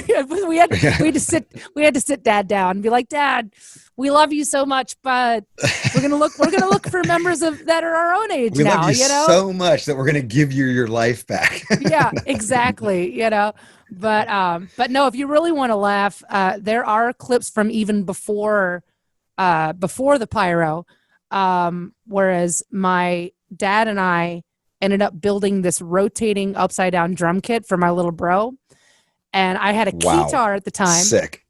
That's right. I heard you played the keytar. That's amazing. Dude, yeah, I still have think you're the only person I've ever known to play a guitar. If you ever need, a keytar, you know who to call. I'm looking for a shredding keytar solo. Yeah, it's got the pitch bender and everything. Yeah. It's great. But I'll break it out. I'll break it out one of these days. I mean, at this point in time, I think I wouldn't even have to play it. You just wear it out on stage and it's an automatic woo, you know? You know what? Now that I think about it, I actually had I do this thing called Robb, Flynn, and Friends, and I get a bunch of my buddies. And my buddy who plays keyboards actually brought his keytar out for the last show. He had a keytar. And we did Night Ranger, Don't Tell Me You Love Me, and he did the whole solo on the keytar. I was like, sick, dude. That's awesome. Don't tell me you love me. That's great. Yeah. Oh man. Yeah. I don't know. It's interesting, like thinking about where you were at in the beginning versus where you are now. But, like I said, was your dad in a band? Was your dad in a band? Is that why? Nobody that you'd ever heard it. Like, inspired you? No, he was in the last band he was in was called Hyper. And this was in probably 78, something like that. A couple years before I was born. I was born in 83. My parents had waited 10 years to have me. And my dad was just kind of like trying to live it up. He had a real job. My dad was a big machinery mechanic. So he would like work the third shift at like Johnson & Johnson, working on like the bigger machinery, that kind of thing. Okay. So like third shift guy, but like occasionally would play bass like when I was a kid, like, you know, with his buddies or whatever. And we'd go see him play. But yeah, like when we started the band, we had like, regardless of the fact that dad was a bass player and he was totally like enthralled. He's like, yes, thank God they're not going to be doctors and lawyers. I know nothing about that, but I can show you a couple chords, you know? And, right. But, you know, but with dad, you know, it's like, he wasn't scared to give us the opportunity, but we didn't have any connection to anybody in the music business. We didn't know how it worked. You know, my dad didn't know how to work. Like, nobody had. You guys kind of grew up in like Amish country, right? Like, wasn't pretty rural. Dude, from the time that I was 11 until I was 18, we were living on a 20-acre farm. I was baling hay in the summer. All of my friends had either cows or horses, you know, or were at a trailer or were in a trailer park that was like down the way. We would have barn parties and set up like that was our first practice space was, you know, in the barn, you know, and our first trailer was the donkey trailer. And when we gotcha. And when we made that upside down rotating drum kit for my little brother, we strapped him in with Ford seat belts, which were from an old Ford that was on the farm, a tractor axle. We had the tractor axle so that it would rotate. And then these like welded these steel beams together, put an old kit of his, Velcroed his feet to the pedals and let him fly. And he was a kid. So he was like 90 pounds dripping wet. But it was fun. But then I swear to God. Awesome though. I've had this conversation with my mother though. I'm like, Mom, like, because she was usually the one like in the background. So there is one specific video on YouTube it was in like October of 1999 or something like that, maybe 98. And we had this block party gig. So they had set us up outside of a bank, like a bank drive through, like in a bank parking lot. And you can see it's my mom in the background, like, because the whole thing was manual. So it's my mom in the background spinning the thing. And I'm like, Mom, wasn't that like rule number 1 in parenting? Like, don't shake the baby. Like I don't know. Like, I know Dad's a mechanic and we're all the thing held together with duct tape and dust. We could drop the kid. I don't know. But at the time, we were like, yeah, like we're doing it. I don't know. It's just such a weird thing. I think it's super cool. I mean, that's fucking crazy that you guys have got like Motley Crue level, level. You're 10 and 13 or 11 and 13 with like the Tommy Lee drum kit. Yeah. And now That's here we are in our 30s and we haven't done pyro or a rotating drum kit or a keytar since. I'm like, what are we doing with that? We did it backwards, you know, like we did everything there. Now we're like, yeah, it's just the 4 of us and some instruments. I don't know. But yeah. I like that story though. That's awesome to hear. I mean, and it's true. I think it would be interesting. Like, I don't, for people who don't know what Amish people are, like they kind of live. Yeah. I mean, I don't even, how would you even describe it? Like if they build a house, 20 people get together and build the house and work. It's like a whole community. So with the Amish people, there's Amish, and then there's also Mennonite. So Mennonite are the more lenient, like they can they can have their hair in braids and not in the little bonnet. They can wear a little bit of color. They don't have none of them have technology, right? Like, they can have cars. The Amish people, there's nothing. There's no electricity. There's no cars. There's a hard TV, line. Yeah. And the Mennonite community are the people that kind of branched off of that, where it's like we had a lot of those neighbors. Actually, one of those neighbors was like, I don't know whether when you're if you remember like coming home from school when you're like in like elementary or middle school. Like, okay, if mom and dad aren't home, or if you have those like emergency like contacts, like, or like, okay, if mom and dad don't come home from work or something, you go to this neighbor's house. So one of my neighbors was this Mennonite couple with a couple kids, and I actually had a nice handful of kids, and that was like my go-to house. Like if like everybody was working late, I could go over there. But it was interesting because I love their simplistic way of living. But I always thought it was interesting. Like, I wonder how that like fight went down, like with the church, like, no, we want cars because like we can how do you convince somebody like, well, no, God would want us to reach people faster or something. I don't know. I'm not an expert at this. I just had neighbors that were like this. So all of a sudden, like the Mennonite community gets up in arms over Halestorm. I'm talking out of school. If you're listening, if you're in the Mennonite community, don't get upset about because I don't know about the internet situation. Maybe they don't have internet. I know the Amish people don't. I don't know. Where does that lie? Right. So we're probably safe. We're probably safe from probably the one religious group we're very safe from not hearing what we're talking about. Hopefully. Oh, dude, speaking of crusades and all of that, but I just want to say I love how much that you use your voice for good, and how I love how you're such a positive force, not just in the metal community, but just in the music community, period. It's so neat to follow you, and just I love that you just care. You care about the world, and you care about us all being in this together and this element of unity. And I think it's such a beautiful thing, and I just want to commend you for that. Thank you, Lzzy. Appreciate that. Yeah, I mean, you too. You've stood up as well. I mean, I think all of us have to. You said some really cool things too, and you're like, there's a lot of people who haven't, man. Sometimes I don't know if I'm, like saying more because they aren't, but it's like this is not the time to be quiet.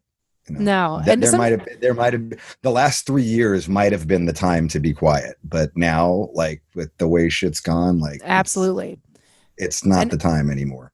And there's so much weight now. It's like there's so many things that are so incredibly important that are coming up. Like it's Jesus, everybody get out and vote, and vote early, because there's this underlining thing going on that may prevent that from happening. Like, just everybody's just kind of got to be all hands on deck. And it's easy for everybody to just kind of like, okay, hey, we're flipping through our Instagram feed. Oh, look, there's a puppy. Like, cool. It's like, I find myself getting really annoyed at when it starts dying down again. I get really like pumped when all of a sudden, like, all of my friends, everybody, like, at least every now and again be like, hey, by the way, this is still going on.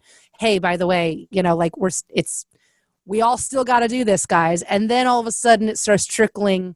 I get annoyed when, like, all of a sudden it's like, oh no, look at, there's a shot of my ass. Awesome. You know, it's like all of those are just like, yeah, no, that's great too. Like, believe me, you have a fantastic ass. I'm not knocking your ass, but yeah, there's other things in the world right now besides that ass. So I hear you. I sometimes wrestle with it. You know, like, I sometimes, you know, I don't want to be that guy, and that's all I am, and that's all I put out there. And, you know, I have a funny sense of humor, and, like, you know, just it's inevitable. to put just regular shit up too. Like, you know, like, here's me drinking a beer. Like, doesn't need to be a statement, but I do feel, and then, you know, and then part of it sometimes is that, you know, like, and I've started to notice this a lot more recently, and I don't know why I didn't notice it as much before, but there's, like, especially on my followers, there's like a large group of people who follow me, and the only time they ever comment is if I say something political or about the state of the world or this. And I'm just starting to kind of see that now, like, oh wait, these are like the same kind of people that are all, like, they don't comment on anything else. And I was like, well, you know, maybe they're Machine Head fans. I'll let them be here. But then I'll just posted. Wait, I'll block a motherfucker in a heartbeat. I don't give a fuck. Like I'll block a motherfucker in a heartbeat. Like, in a heartbeat, Lzzy. That's awesome. You know, like, I got a long leash. Like, you can pretty much say whatever the fuck you want, but sometimes dudes just like fucking line, or they cross the line with someone on the, you know, another person who's there, and I'm just like, okay, fuck you, like, you're done. And but, you know, like, we just had like the 26th anniversary of our debut album, and I was like, you know, big moment, special, you know. So I was just reading through all the comments. I was reading through a lot of the comments, and I was like, I see none of those motherfuckers who comment on my like, these aren't even like, you're not even a fucking you're just some dude following me, and like, every time I post, start a bunch of shit, and like, oh, this, that, and the other thing, and cause all this drama. And it kind of made me, like, it would make me second guess myself sometimes, like, am I being too much or whatever? And I was like, oh no, I'm not. Like, I'm just gonna do my thing, and like, you're just some dude who, like, follows me to rag on my political fucking, just because, like, posts or whatever. Like, why would you do, like, what do you care? Like, get out of my fucking DMs, get out of my fucking comments. Like, fuck. I know, dude. You know, like, I know. Well, and it's funny because and then if I block them, they're like, you're censoring me. I'm like, no. First of all, I'm not saying, you can still post about it on your fucking site, dude. Yeah. You just can't post about it on mine. I think you're done. Yeah, exactly. This is not censoring. This is just, look, it's your page. It's your thing. Yeah. And what I think is hilarious is that in every aspect of all of my socials, you have to follow me in order to comment, pretty much, you know, like, you have, you're the one choosing. And what I realize is that all of the people complaining, I'm just like, oh no, like, these are my people. Like, these are the people that chose and choose to follow what I do. And then they get all up in arms of it. But honestly, man, like, I'm the same thing with you. It's like, I have a grand balance as to, like, all right, how much can I say? Because I'm not an expert at everything, again, at really anything, you know, but I have opinions, and the fundamental groundwork and the fundamental truth that I try to have as my northern light is just, man, can everybody just fucking love one another? I like the basic human truth, but it's weird because you can't even do that. Like, I posted a picture of like a pair of shoes once, right? They were like knee-high shoes or whatever. It's like, just whatever. I put a pair of my shoes, because why not? I posted a picture of that. You get some badass shoes. Well, thank you. Thank you. The shoes in your Vicious video, I was like, that's amazing that she just kicked all those dudes' ass on this with those 7-inch stiletto heels. So I was like, that would not happen.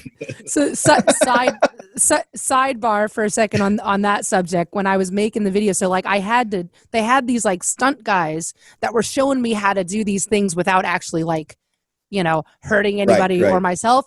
And so I had to fake kick this guy in my heels, and he's got like this thing that he like falls back on, but I connected twice. And oh shit. And because I don't know, you're in the moment, and I know I'm supposed to like stop on a mark. So they had like a piece of tape that I'm not supposed to cross. But you're like excited, and they hit playback, and you're like, yeah, right. Hiya, and then I hear this poor guy, he's like, oh, it's just like not just a little oh, and I'm like, oh shit, I'm sorry, dude. So he's like, it's okay. And he's like, Lzzy, you got to stay in your mark. I'm like, I know. All right, one more time. And then I did it like later without thinking about it. And I'm like, crap. Okay, we're done with that. We got the tape. It's fine. But yeah, I don't know. Could have punctured a sternum with that goddamn thing. Right, but like.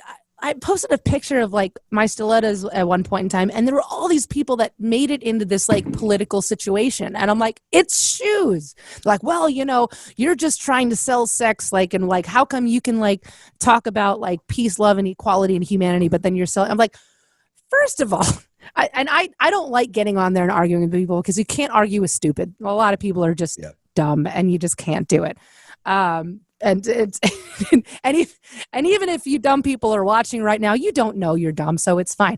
But it's just one of those things where it's like you can say something like, "We're all in this together," and then there's going to be 60 people on your comment or message board or whatever you want to call it saying, "Well, I guess I know what side politically you're on," and then you're thinking like, "Well, shit, I guess I know what side politically you're on." It's like you can't say anything without somebody turning it into that now. Yeah. And it's like, that shouldn't be. I mean, like, it is amazing how divisive, our current leadership is. Like, I've never seen anybody politicize the post office. Oh, I know. We're going to politicize masks. I mean, like, just like the fucking post office. Dude, like, it's crazy. It's funny, Amy Lee. Sorry, Amy. We're bringing you up a lot now, but she was the last person I was hanging out with. Damn it. So I'm gonna. But her and I were talking about that. I love Amy Lee. I love her. Dude, she's awesome. She's a great hang and really smart. And but she and I were talking about that because she has always kept herself out of politics, because she's like, look, I've always had the view of like, hey, my music is for everybody and whatever opinion. But she's like, it's gotten to the point in this world and this organization and what's happening in the White House right now that I can't just sit here and be like, oh no, you just have your opinion. No, there are some fundamental right and wrongs that are happening right now. And so I think that it's important for everybody to just kind of look at the whole thing for what it is. And it's not about, your team versus my team. It's about the fundamental truth and our fundamental rights and our fundamental, like this, literally the basis of the cake. We're not even to the icing yet. This is just the basis of the cake. And it sucks right now. And we all have to pull in together, both sides, to do that. And this whole like rah-rah, my team, and rah-rah, your team, you're right, I'm wrong, and so what? Is the sky blue? No, it's not. Well, we're looking right at it. It looks blue. No, it's not. It's okay. Like that kind of stupidity has to stop. And I think that I love that you put it in team context. Oh yeah. I've been thinking that like everybody's got to be on a fucking team now. Right? It's got to be my team and your team's going to lose or my team's going to win. And it's like, that's a perfect way to put it. Like it's such a good way to put that. I love how you said that. And like, it really is like, just everybody's like, you're on team Trump or you're on team. I'm like, no, man. Like, and I talked to some friends who were like, I'm not political. Oh, like this, that, the other thing. And I'm like, look, I'm probably bits of like 2 or 3 different things, like I believe in It's some of the not stuff one- that conservatives believe in. I believe in some of the stuff Absolutely. that them, like I'm not one or the other. Like I just kind of, I see logic in a few of them, a few of them, not just even, outside of Democrats and Republicans, Absolutely. Well, and that's why I think it's like we lost sight of that years and years ago. And a lot of us weren't actually even paying attention to politics, until a couple of years ago, just like, oh no, they'll figure it out. They're fine. A lot of us weren't, but it's just, it's interesting because that's what I love about you and what you stand for, is because I think that we have very similar views, and it's not about this team versus that team. It's about logic and right and wrong and fighting for the things that matter, not the things that don't, and stop with the scare tactics, the tactics, and then the fear mongering, and it's like, guys, come on. It's like we all, no matter what happens, we all have to deal with it. It's not like if your guy wins, nobody else has to deal with it. If whatever it is, whatever happens, we all have to come together to deal with this. And then like trying to politicize the virus too. I'm just like, the virus is a virus, it doesn't discriminate. It doesn't know whether you're a Democrat or Republican. It doesn't know what you're doing. It's like, it doesn't care whether you're a boy or girl. It doesn't know what your nationality is, what your age is, what skin color. Yeah. It's just, come on. Like, these things guys, come around every 100 years. We had the Spanish flu exactly 100 years ago, and the same crazy shit happened. Yeah. But I don't know. But I mean, we'll either figure it out or we won't. But I think bottom line is that each one of us in our small way are trying to make some kind of a difference, and in whatever ways that we can. And we're juggling a couple different hats right now. We have like, virus, we have politics, we have our livelihood, we have where's the future in not just touring music, but also industry wise. Like, how is this going to turn out? Like, are people going to actually like just kind of put out records anymore? Are they going to start trickling out songs like how it's been in like the pop world for a second? It's like, I don't know. Yeah. I don't know. That's what we've been doing. That's the whole point.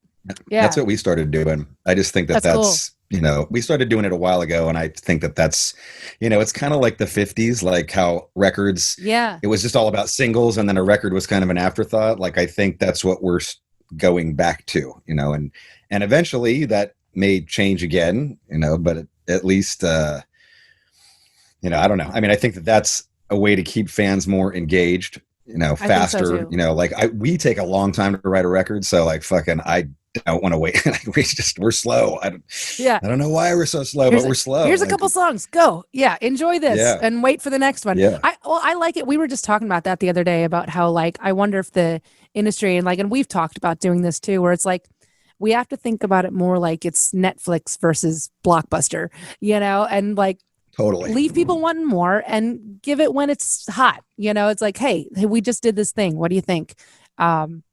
That's why I've been doing a lot of collaborations lately, and it's been fun to just kind of like throw a bunch of stuff out there. Like, oh, by the way, here's this too. Go enjoy, have fun. You go back and you do your little thing, and then you're like, oh, here you go. I don't know. It's fun to think about it that way. That's probably going to be the future, like especially with people locked down, and we do have the technology to communicate like this, and see, you're in Nashville, I'm here in California, but like you can still connect musically, and send files. You couldn't, 20, 30 years ago, you couldn't have done that. So. Oh yeah, absolutely not. And I love your studio, by the way. It's very professional. Oh, thanks. Thank you. I like yours. I got to get some color. I got to get some more color. I'm liking your. You got some color. I don't know how that ended up. Or maybe it's just the lighting that I'm seeing that it's great. Yeah, maybe. Well, I mean, like, there's a lot of red that ends up happening. Because we're a rock band, it's red and black and stuff. That's right. But fuck yeah. Yeah, devil's colors. But no, it's just we've just been collecting for years, and I haven't thrown anything away. I have like a 12-string bass over there for some reason. It sounds like a piano. I don't know what I'm gonna do with it, but like there's just I like having this stuff out, and you're like, ooh, check this out. You can't see, but I got like guitars on the wall. It's such a cool background. It's just fun. All the stuff. Really yeah, my entire past just threw up I got a Fender Rhodes, which was my first real instrument right after the talent show, by the way, about a year in. My parents got that at like some flea market situation. I don't know if you can see that. But old Fender Rhodes keyboard, the key, some of the keyboards are a little sticky. Oh, the keyboard. Yes. Right. And yeah, those are killer. Those are there's awesome. picks in there. I've been hooking it up to distortion pedals, and it sounds awesome. It sounds almost like, do you remember that record, A Day is a Lion? With Zach De La Rocha. And I can't remember. It was a really cool record. It was like kind of a side thing that Zach did, but all of a lot of the bass sounds were coming from this like Fender Rhodes like bass cabinet, which I have one of those too. Like just the bass keys. So I started hooking up these distortion pedals to the Fender Rhodes, and it's this really gritty, just like electric that probably sounds keyboard. sick. But because it's analog, not analog, but it's like it's an actual instrument. It's not electronics. You can plug it in and make it electric, obviously. But all the little the little bars that make the sound inside, just like you can hear the clinking and everything. It's really cool. Anyway, sorry, I just got nerdy. Yeah, I'm telling you, interviews have gotten worse since this pandemic. Because this is great. This is great. Well, I'm just saying, if everyone thought I was annoying and rambly before, now all of a sudden I see a new face and I'm like, I'm going to tell you my whole life story. I'm just going to do it. No, So, this is great. This is rein what, me I gotta tell you, this is what the people who listen to my podcast want though. Like they really like, talking, going down a deep dive and fucking getting all nerdy. It's great, man. I was going to say, I wanted to go back to, I was listening to your first record on the way in to here, which I thought was great. It's definitely just you and RJ. And it's like, I was just like, is this really like a record? Like, did some other band just end up in here? Because it almost had like kind of a new wavy feel to it in some ways, somehow, like so kind of almost funky. Yeah. So which one? The one, the 99 one from 99, Halestorm. It's like you two are on the album cover. Oh God. Yeah. He's like sitting down, I think, and you're. Oh yeah. So it's either so that was the second one. That was like the Time Man. So if you really want to get the Time Man, yes. So we had a cassette tape which was called Forecast for the Future, and then we had the Don't Mess with the Time Man one. What a freeing time to like write songs, because I didn't know how any of this worked, and I had this dream about a guy that was this like mythical like bellhop that lived in an elevator, and every time you got in the elevator he reminded you of all the things that you ever did wrong and tried to make you feel bad about yourself. And I wrote that song about that, and now I'm thinking about that. Now I'm like, I would never do that now. Like I should go back to the you should go back to that. And I wasn't on any drugs. I promise, not at that age. I got to get back to that. Apparently, maybe if I start tripping, we'll get back to Time Man days. That's a pretty interesting concept, though. Continue. Yes, that's. But it was like super raw. But like right when I heard your voice, I was like, no, that's totally her. I was like, that's like you could totally hear your voice. You're young and obviously you're still like figuring out what you guys are doing. It sounds like you probably did it live in the studio. Oh. You know how to do any like of this. One take. It was like our first time in the studio and our second time, because we would just kind of like, we would scrounge together a bunch of stuff and we would go in for like a day or a couple hours, it's like, okay, we have like 5 songs, let's go. And at one point in time, it was weird because it was like, all right, like let's hit record. And at the time, like the engineer, I don't think knew how to explain to us that like we could do all of this separately. We didn't really do anything separately until the third thing that we ever did, but it was, you get in the studio, it's like, all right, we're just going to play through it and maybe add some stuff on top. And that's it. It's like, there you go. And because that's what you did. Because I remember like listening to it back and be like, wow, that's magical, because we'd never heard ourselves like even though that wasn't like the best quality, but it was better than my Tascam recorder. Like, whoa, that's crazy. All right, let's keep it. It's like so stupid.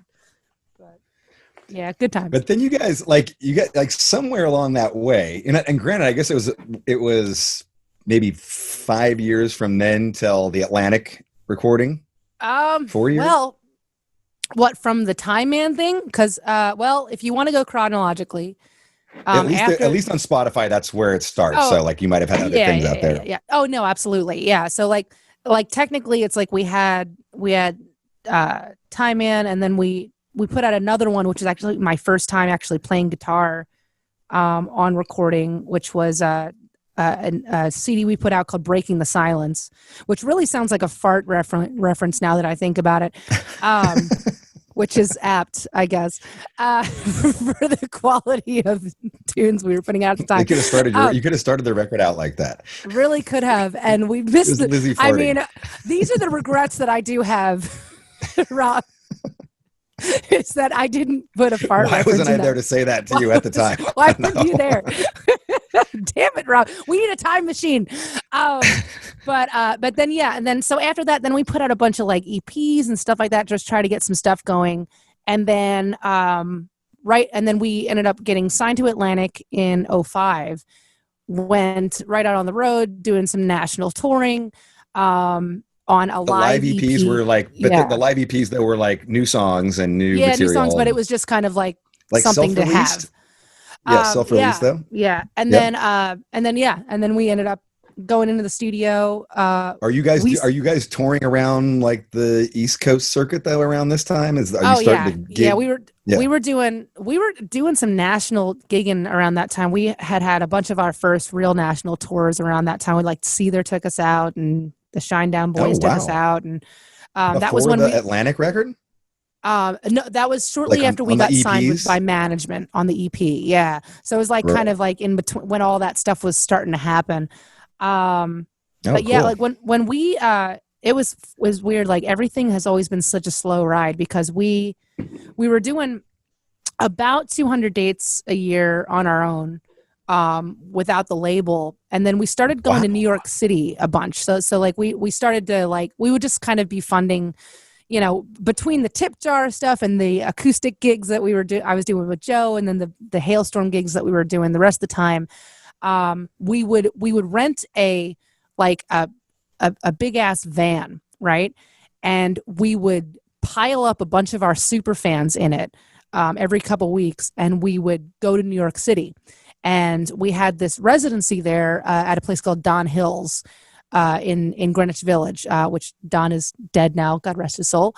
Really nice guy. We used to call him Batman because he would like disappear for hours and then like all of a sudden just reappear. We're like, geez, hi. Nice guy. But he really liked us. And so we would literally go in and fake it till you make it. We would bring all of our super fans to come and see this show to make it look like we were packing the place out, even though there was nobody from New York City actually in the club. Everybody was from Pennsylvania. So we would tow these people out.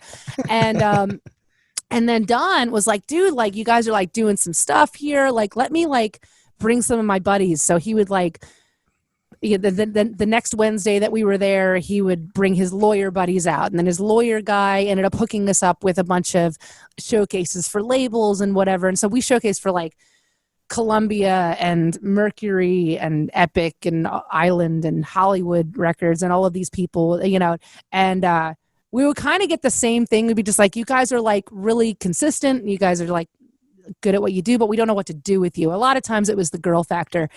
Just like, we don't know what to do with the girl thing and the rock thing right now. It's not really on trend. And I'm like, okay, cool, whatever. We'll just keep doing what we're doing. This is like 2002, like this was like in between. This was in between 03 and 05. We were doing a bunch of this stuff. So and this is like rock is dominated by male singers. Which is fine. It was one of those things where my attitude toward all of it was just like, well, that's ridiculous. I'm just going to keep doing it. And and then finally, has Evanescence happened at that point? When they launched, when did they launch? I feel like it was around that time, and I remember being like, aha! I remember having that aha. I've talked about that with Amy too. I'm just like, you opened up I know that you opened up a door with that, because then in 05 or 04, 05 ish, we got approached by Lee Lust, who was an A&R guy at Atlantic Records at the time, And he had worked previously for Epic. He was responsible for Jet and a bunch of those bands around that time. So really nice dude, very like music based. Like you wouldn't know that he was an industry cat. You know, he looked like us. And that's why we liked him. And he kept coming to see us. And then he would bring like, this is always going down at Don Hills, by the way, because we played a bunch of places in New York City, like the Old Cats Pianos. We played CBGB's back in the day before it closed down. Oh, that was shit, cool. wow. Dude, Rad. like those sidebar for CBGB's, I'll never forget the walls. I don't know if you've ever played there, but yeah, we played there. Yeah.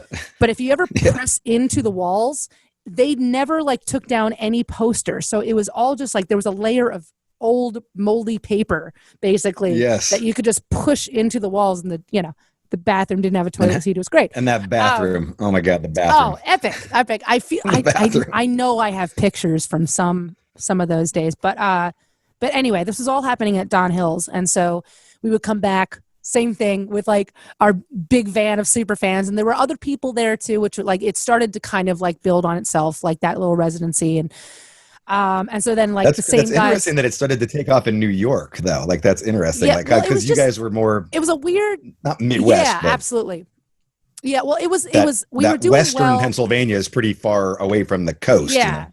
Yeah, because we would have to from where we grew up, we'd have to drive like 4 hours to go into New York City. So it was one of those things where it's like it's a thing we do every couple weeks. And it was where are you guys getting at around Pennsylvania? Are you going into Ohio and you're going into Yeah. Basically anywhere with like we ended up fully like tip jarred out.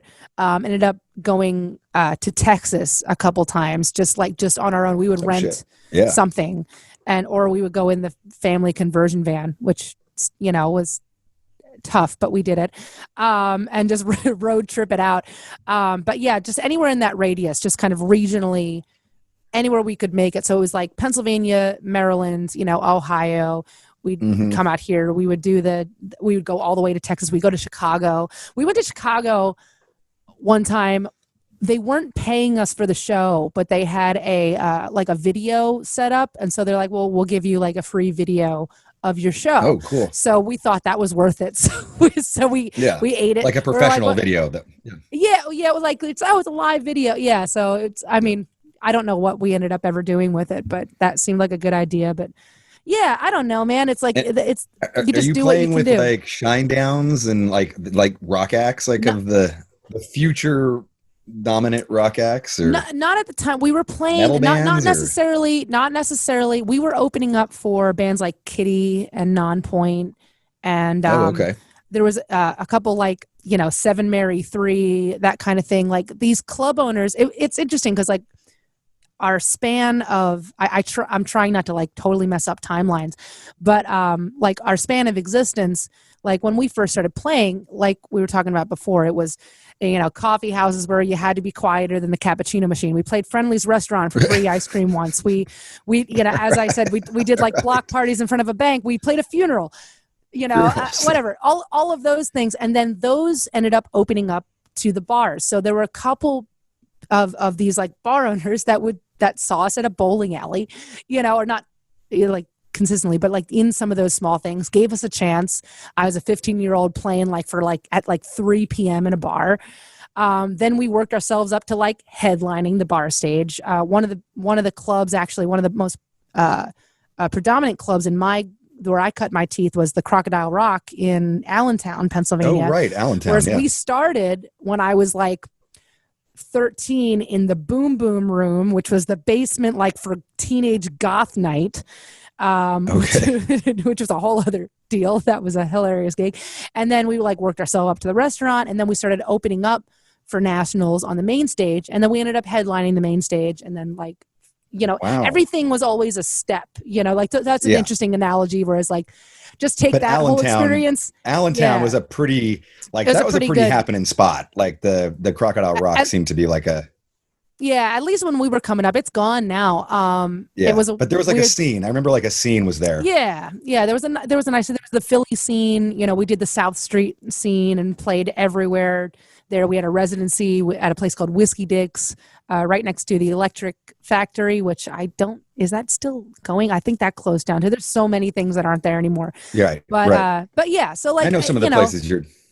you just keep spiraling out, and whatever it is, you just keep trying to level up in some way. And yeah, I don't know. And you just keep asking questions. And you know, I remember being the very annoying teenager. You know, we would go to music conferences a lot. Like we would try to like get ourselves in, which were kind of like the NAMM convention, but Yeah. it was like, it's like the, you know, the NAMM thing for gear, but this was like panels. So like you'd be able to Yes. like kind of buy in for like a showcase, so at some bar in the radius of the hotel that the conferences were going Yes. on.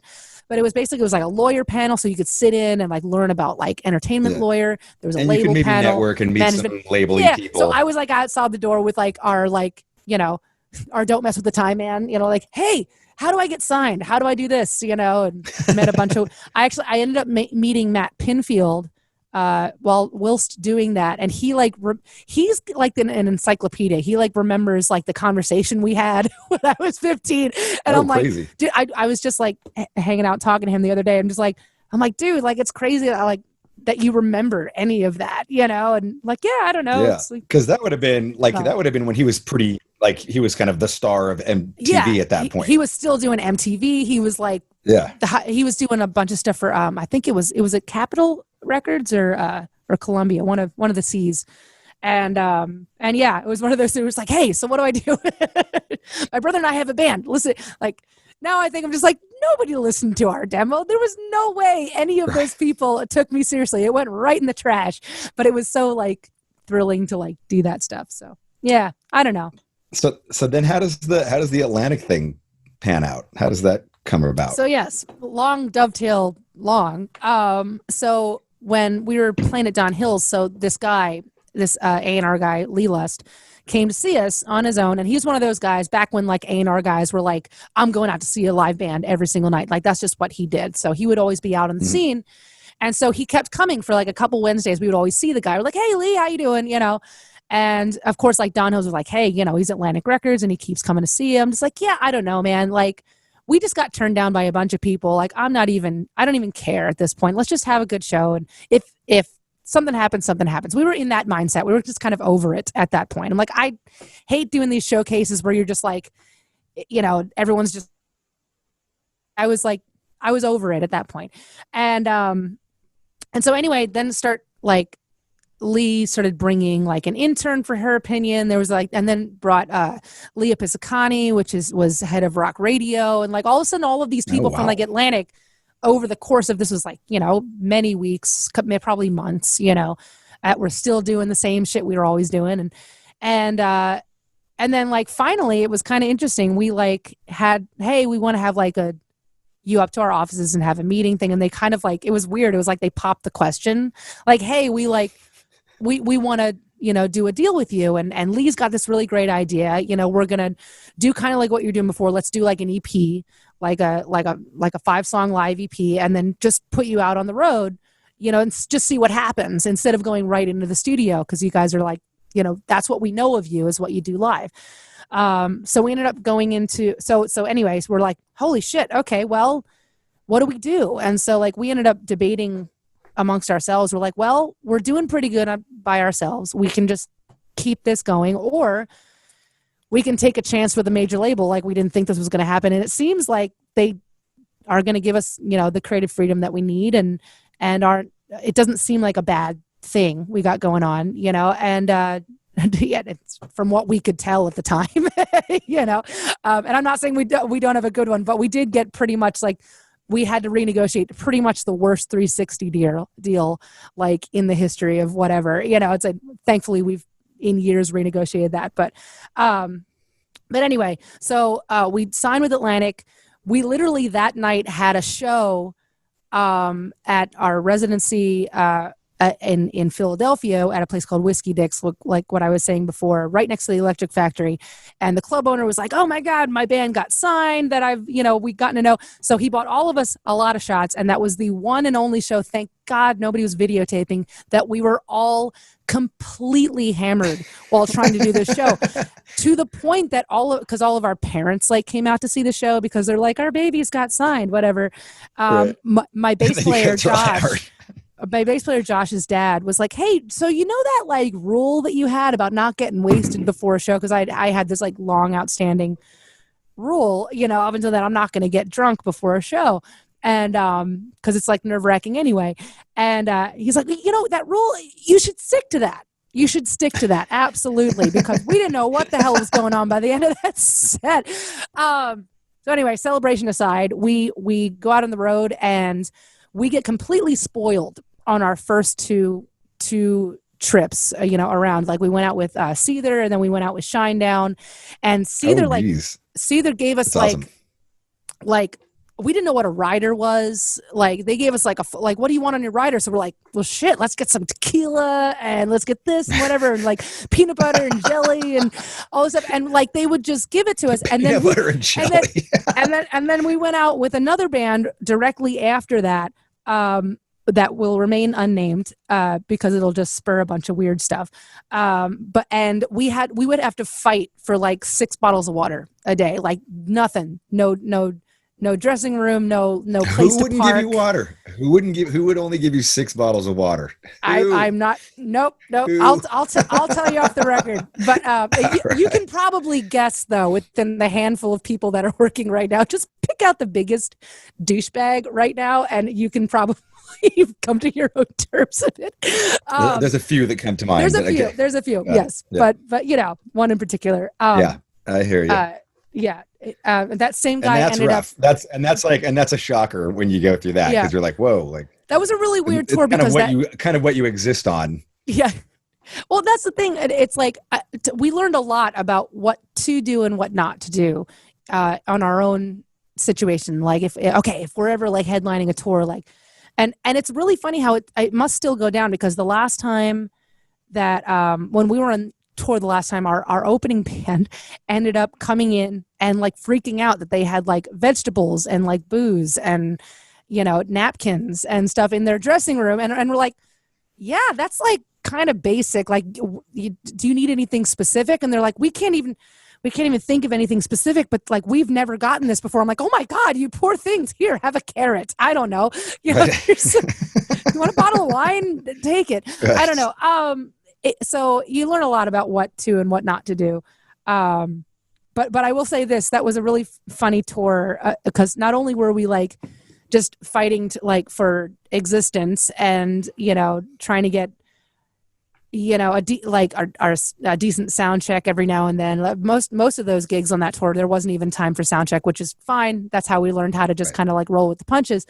But in that same breath, that same guy who was spearheading that band ended up serenading me drunkenly once with Dave Matthews songs that he had absolutely no business singing or playing. And my whole band left me in there. There was like candles, because it was like we were in an RV at the time. We weren't even in a bus at the time. We were in an RV, and then like I'm like at the bench seat, and there's like candles because we don't know how it smells in there. And all of a sudden he just comes up and it's like starts singing, and my entire band left. I'm like, guys, what the hell? Like, hey, I still where are you going? Hey, little backup here. Get back here. Help. You don't want to hear. You want to get serenaded? Help. Yeah. But anyway, yeah, good times, man. And fast forward, after we do a bunch of touring, we saw what happened. So the first couple shipments of our live EP that we were touring with didn't even have the barcode on it. Didn't even have like the Atlantic seal on it. It was just kind of like, let's throw this out there. And then we sold a shit ton of those motherfuckers, mainly because we were the first of like 3 or 4 on a couple of those first tours, right? But we would go out and we would hustle. We would sell all of them. We had a bunch of our friends. You'd go back to the merch booth. Yeah. We'd go back to the merch booth, do the whole thing. So all of a sudden there sort of be some like just a small blip going on. And then all of a sudden we started on the next couple tours seeing like, oh, hey, look, the barcode's there now. Sweet. But finally crossed that one hurdle. Finally settled in about this was in 2007 to make an actual record. So we were demoing up a bunch of stuff in our basement, and then we road tripped it out to California, stayed in the Oakwoods apartments, which I don't know if it's still the Oakwoods or not, in Burbank. And from the beginning of arriving in California and looking for somebody that might want to, we like kind of were talking to producers, and I was doing a bunch of like co-writing out there and all of that, just trying to like do the damn thing because I don't know how to do this. I was like, oh God, we're making a real record now, guys. What are we doing? And in the span of time, from the time that we ended up arriving in California till our mixed and mastered first record on Atlantic, it was 19 months total. We lost our A&R guy. Our A&R guy got fired during that time. We ended up we were going to do our record with two producers that ended up not doing the record, and then ended up doing it with Howard Benson. We lived through 2 earthquakes, a mudslide, a forest fire, all within this like situation, the Oakwoods. And it's like and we were living on nothing. We had nothing to our name. Like, we were buying groceries at the dollar store. There was this little convenience store that was like attached to the Oakwoods apartments that had like really shitty like $2 champagne. And every time something would happen, like anytime something bad would happen, something good would happen, we would go down and we would like buy this. And we're like, you know what? Even if we go back to playing, like the bars in PA, fucking A, we tried it. Right. And we would always say, here's to us. And that song ended up being written from that experience, but then put on the second record. So it's like, I don't know. Okay. We kind of celebrated the highs and the lows. So like all of this stuff is just kind of like part of the whole journey. But yeah, it was just almost exciting. A relief to get it done. For like a year and a half, you're in LA. Yeah. I mean, like fucking for, you're baling hay a few years ago, and now you're absolutely. Like, fuck, I'm in Los Angeles. I had never been to California, so the weather was different, and it's like you're living with a bunch of your guys like in this crappy apartment, and just like, I don't know, doing it every single day. We're either demoing or we're, looking at people or looking at studios, or, hey, and it's funny because like our A&R guy got fired during this time. And that was a big one because we're like, shit, that's scary. We're literally in the middle of making this record. And this was like during 2000, like early 2007, 2008. Late 2007, early 2008, when the industry was just kind of like cutting their losses. And so there was like, I think a total of 800 some people that were let go from Atlantic. Wow. And he was one of them. And this was the guy that like fell on a sword for us. Like we wouldn't have gotten signed without this dude. So during the making of our record, we made our first record with Howard Benson, and Howard ended up suggesting we get this guy on board just to kind of like help everybody organize it and be like a liaison with the label, because it's like it's a lot for just like a manager to do and all of that. And so this guy, Pete Gambarg, who was a freelance A&R guy, basically kind of came on. Like, I had a couple meetings with him, and it was so funny because I guess somebody had sent him like just a shit ton of our songs, like including ones that were on that Tascam like tape, that like, because you have your whole life to write your first record.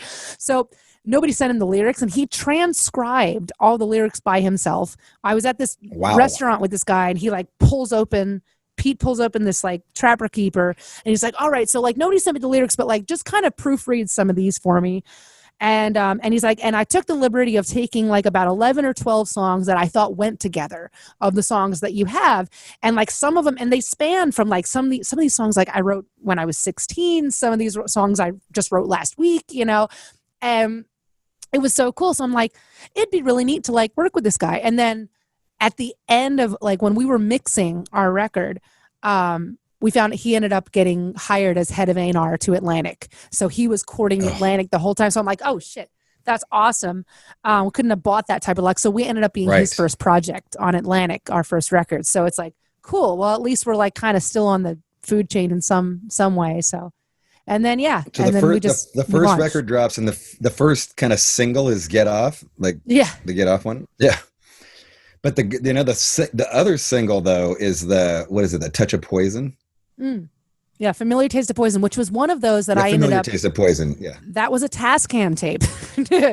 That was, Really? yeah. Ooh. So, and That song it's is fucking awesome, dude. Like Thank you. that's like super advanced. That's I super did- advanced for a test. Well, I ended up finishing it finishing it like with the bridge and everything in California, because I had the song in its simplicity like done. But it was so funny because like I brought all of those tapes out with me because I thought, well, shit, maybe there's something special on some of these early Tascam tapes that I was doing in my dad's garage in the barn, because I was loud in the house and I had to go out to the barn to do those things. But yeah, it was weird because I remember the verses came first, and I didn't really know what I was writing about at first. And so like, it's weird listening to that song now after being professionally recorded and then playing it out live for 10 years and having everybody have their own interpretations of it. And it's weird. I don't necessarily remember what I wrote it about. Like when I was 16, it was probably just something I was going through relationship wise or something, but it's just because it wasn't, but all of these people are just like, oh man, like this is like about addiction, or this is about this. And I'm just like, man, I was like 16. I maybe had just started dabbling in coffee. Like that wasn't what it was, you know, but it's just, that's the beauty of music. And from whatever it was in my 16-year-old brain, it still held up all those years later in order to finish it and actually put it on something. I was wondering because I was listening to that vocal performance on that song, and it's like fucking, you know, you start going through the fucking roof at the end there, and I was like, are you training at this point, or is this just like natural? Like you're just like, I'm gonna sing like Rob Halford, and then you just do it. You're sweet. Thank you, by the way. Well, I technically in my story, I only really trained in a semi-professional way for about 2 years. So when I was a teenager, actually, this is another 16-year-old. So 16 was a really big year for me. I started playing guitar. Yeah. I started taking vocal lessons. Apparently I wrote Familiar Taste of Poison. Yeah, big year for me. But so we got to open up for this band called Funny Money, which is Steve Whiteman from Kix, his side project in those days. So we got to open up for him, and I knew about Kix because I have an absolute 80s bone in my body, and I have an 80s boner. Don't you guys have some kind of relationship with Tom Kiefer and Cinderella and stuff like that too? Dude, like there's a whole, that was my guilty pleasure when all of my friends in the 90s were listening to Backstreet Boys and NSYNC and TLC. I was listening to Alice Cooper's Cinderella, Kix, Whitesnake. All of that was my version of boy bands. He does have a fucking awesome voice. He's got a killer voice. He still slays. He does this version of he does, so it's a Beatles song, but that Have a Little Help from My Friends, with my friends or whatever it's called, or just I forget what it's called. But then Joe Cocker did with a little help from my friends. Yeah. Yeah. Thank you. That one. But so then there's the Cocker version, and then Tom Kiefer ends up doing, I don't know whether he recorded it, but he does it live all the time, his own version of the Joe Cocker version. So it's like a cover of a cover of a cover. And it's just awesome. But he can still rip and bring the house down. But yeah, That's so right. I was listening to a lot of that. They were definitely guilty pleasure of mine. I love that. I love Nobody's Fool. That's what Nobody's it was. Fool was awesome. Yeah. I mean, it was great. It was like palatable. And like I said, I was a very odd child because I did grow up in the 90s, but it wasn't until later I got into grunge. I didn't really get into like grunge or hard rock until like 2000s, and then like early 2000s. But when I was a teenager and a kid, like that was my version of that. Like I had such a dated situation, which drove my fellow friends nuts because like I had like posters of, Bon Jovi and Tom Kiefer and stuff in my bedroom in 99. You know, it's like, it's such a weird, it was like I'm time traveling. Right. I was a very odd kid. But anyway, so we open up for Steve Whiteman and his band, and he was humming, yelling, whatever he was doing in a towel backstage. And at this place, it was called the Tourist Inn. I'm pretty sure it's still there. It's a dive shithole of a bar that I love so much. I've been playing in there since probably I was 14. My dad ended up building an extension of the stage one time because we went back to do a New Year's Eve gig there, and I think that the extension is still there. The Bloody Marys taste like ketchup, and it smells like smoke, but it's a great place. I can't wait to go back. But Sounds anyway, awesome. Yeah. We open up for him, and I end up asking Steve, I'm like, hey, what are you doing? Because I'm a nosy kid. And I'm like, what are you doing? He's like, I'm warming up. And at the time, I'm like, what's that? So come to find out that, he was at a stage in his life where he was giving vocal lessons, to make ends meet. And in the basement of Marty's music store in Harrisburg, Pennsylvania. And I knew the place well. I'm like, wait, you've been in the basement the whole time? And he's like, yeah, I actually have like a slot open on Tuesday if you want to come down, and I'll show you some stuff and just like kind of give you a free lesson and whatever. And so I went down that Tuesday and I took a lesson from him, and then ended up, giving him $20 a lesson for about 2 years after that. I was like hooked. I'm like, oh my God, wait, that's how you breathe and that's how you do this. So like I learned everything that he learned or that he was taught, and he, and I came out of that. After about 2 years, I opened up for his project again, and I considered it like a final, and so like I remember like, did I pass the test? And he's like, yeah, it's great, whatever. And but that was like the last time I was really training with someone. But I have been actively training myself, for years and years. And I have like little tricks and tips and stuff and things that I absolutely, I lift weights on it. I try to keep it up, and I'm learning new things all the time. And especially it's interesting. This thing happened in my 30s, whereas my vocal range changed a little bit, and not for better or worse, just different. This area opened up with me where it's this kind of like almost this high resonance, but it's more, I don't want to say whistle register because that's not the right word, but it's something that it's high, and it's not something that I can actually have any like real diction with without sounding like weird. But it's great for like high screams. It's like I can get these really crazy like tritonal things, and so wow. So I started utilizing that like a couple years ago, and because at first I thought I was broken. I'm like, Jesus, what is this all of a sudden? Like, did I do something wrong? And so I went in because I get checked up every now and again by a vocal doctor, and they scope me out, and I was showing him this stuff, and my doctor has this like lady in his like in his staff that's like a vocal therapist chick, and I was like showing her like, okay, well, this is how I warm up, and this is what I do, and like whatever, and she basically suggested to me, she's like, yeah, all of these things you're doing all of this right, and if I were you, I would just keep exploring this, and when to go too far and when not, you like how to back it off, just keep exploring it. So like I'm like, great, I'm my own teacher now, and so now I'm actively giving myself little lessons and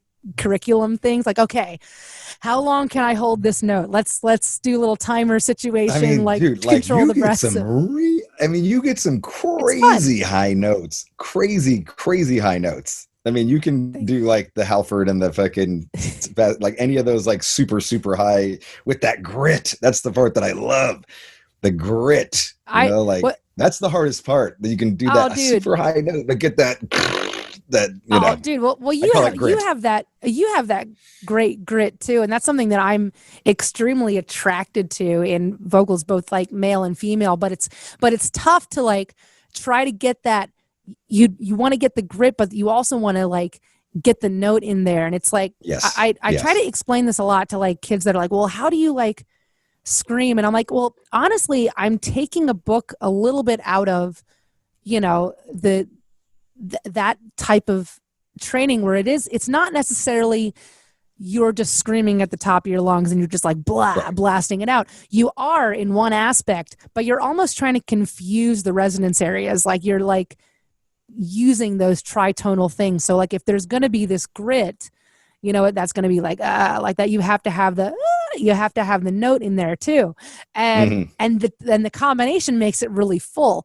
And, I remember who was it that was talking about that on some documentary when we were kids, you know, talking about Janis Joplin, about how if you like took one of her vocal takes under a microscope, it's like 7 voices. I'm like, well, yeah, that's probably because of the smoking and the whiskey too. But and the acid, you know, maybe not sustainable for 25 years, but it's the same basic concept. But what a voice though. God, what a voice. Oh yeah, dude. Still brings me to my knees. Perfect rasp. Like the perfect rasp. I want to go back in time and just give that woman a hug, you know, bring them all back. Just get in here. But so the record that I get turned on to you guys on is the next one. Oh, the Love Bites. The second one. Yeah. Yes, the second one. And oddly enough, it's Kerry King from Slayer who turns me on to you. Oh, he's just like he's I like, love Kerry. Bro. What have you been listening to? He's like, bro, have you heard Halestorm? And I'm just like, no, I haven't. He's just like, this fucking girl is a rock star. Holy shit. Like he's just fucking, but him and Aisha are just like, oh my God. They're like, they just went on a 10-minute long, oh my God, Halestorm is the greatest thing ever. Listen to the record right now. And I was like, well, fuck. All right. So that's awesome. I get turned on. And I was like, fucking Love Bites was just like, it was such a fucking like just metal rocker, but fucking ridiculous hooks and all that stuff. So, I mean, to me, that record, like I really just went down the rabbit hole with you guys on that, got into the other records too. But that record was like, you know, the first time you ever hear that record, that's the one that always kind of holds a special place in your heart. And I was just curious, like what was, you know, like you guys had some good success with the first record, but you know, like, you know, now you're going into what some people say is a sophomore slump, you know, like sometimes that second record can be fucking, you know, bad. And like, what's your mindset going in? Are you like super fucking determined? Have you like had some rough tours on the first album? Like what's your, you know, even as a band? Well, I mean, as a band, we were actually going into that super stoked because we had already gotten the first record out of the way, and we knew there was like a semi noise about what we were doing, and we were new kids on the block. But like this was our now. Okay, we don't have to do that first record anymore. Like we've already done that. So, but now we have that under our belt, so we kind of know what's going on. And we were going back with the same producer, so like we knew the people. We had this comfort level, but also we felt like we had grown a little bit, as not just as musicians, but just like knowing more about what we want than what we don't want. Whereas I think when we went into the studio for the first time, we knew more about what we didn't want to do versus what actually we wanted to do. So going to the second record, we absolutely knew what we wanted to do. And that's what it ended up being. And I had so much fun doing that record. Like I came in like stoked. I'm like, dude, I got these riffs and whatever. It's like, and check this out. I know this is stupid, but check it out. Love Bites, but so do I. Am I right? You know, it's like, dude, I'm the cheesiest motherfucker when I want to be, but it's weird when you own that, when you stop second guessing your weirdness or you stop trying to be cool. And I think that we had this nice balance on the second record where we knew we weren't cool, so we weren't trying to be cool, but we also weren't afraid to explore some of those elements, you know, and we had, you know, we wanted to make it a little heavier than the first record, obviously, but we wanted to keep some of that humor involved and some of that. But also like as a singer too, you know, like I definitely like, you know, I had been touring before that first record, so I was laying it all out and I had a lot to prove on that first record, not even necessarily to an audience, but a lot to prove to like, all right, we're in here with this professional producer and like, I got to be good and whatever. But then the second record, I had already proven that too. So I could kind of take those risks, you know, vocally and musically and lyrically. I could take those risks because I was already comfortable with that team kind of thing. I didn't have to like, you know, we were past the handshake. But yeah, I was like, I loved making that record. And it's funny. Again in LA, you guys went down to LA again? Yeah, back in LA. Did we stay in the Oakwoods again? I don't know if I feel like we did a little of both. Oh no, that was the record. That was the record where Howard Benson decided to go on vacation in the middle of our making our record. He's like, I just can't, not. He had promised his family. It wasn't like anything like, I got to get rid of you guys. But although I wouldn't blame him if he wanted to, we wreaked havoc on that studio. My little brother was just on 10, like recording all of these like little, like video things. We just, we made a mess of that studio for the second time.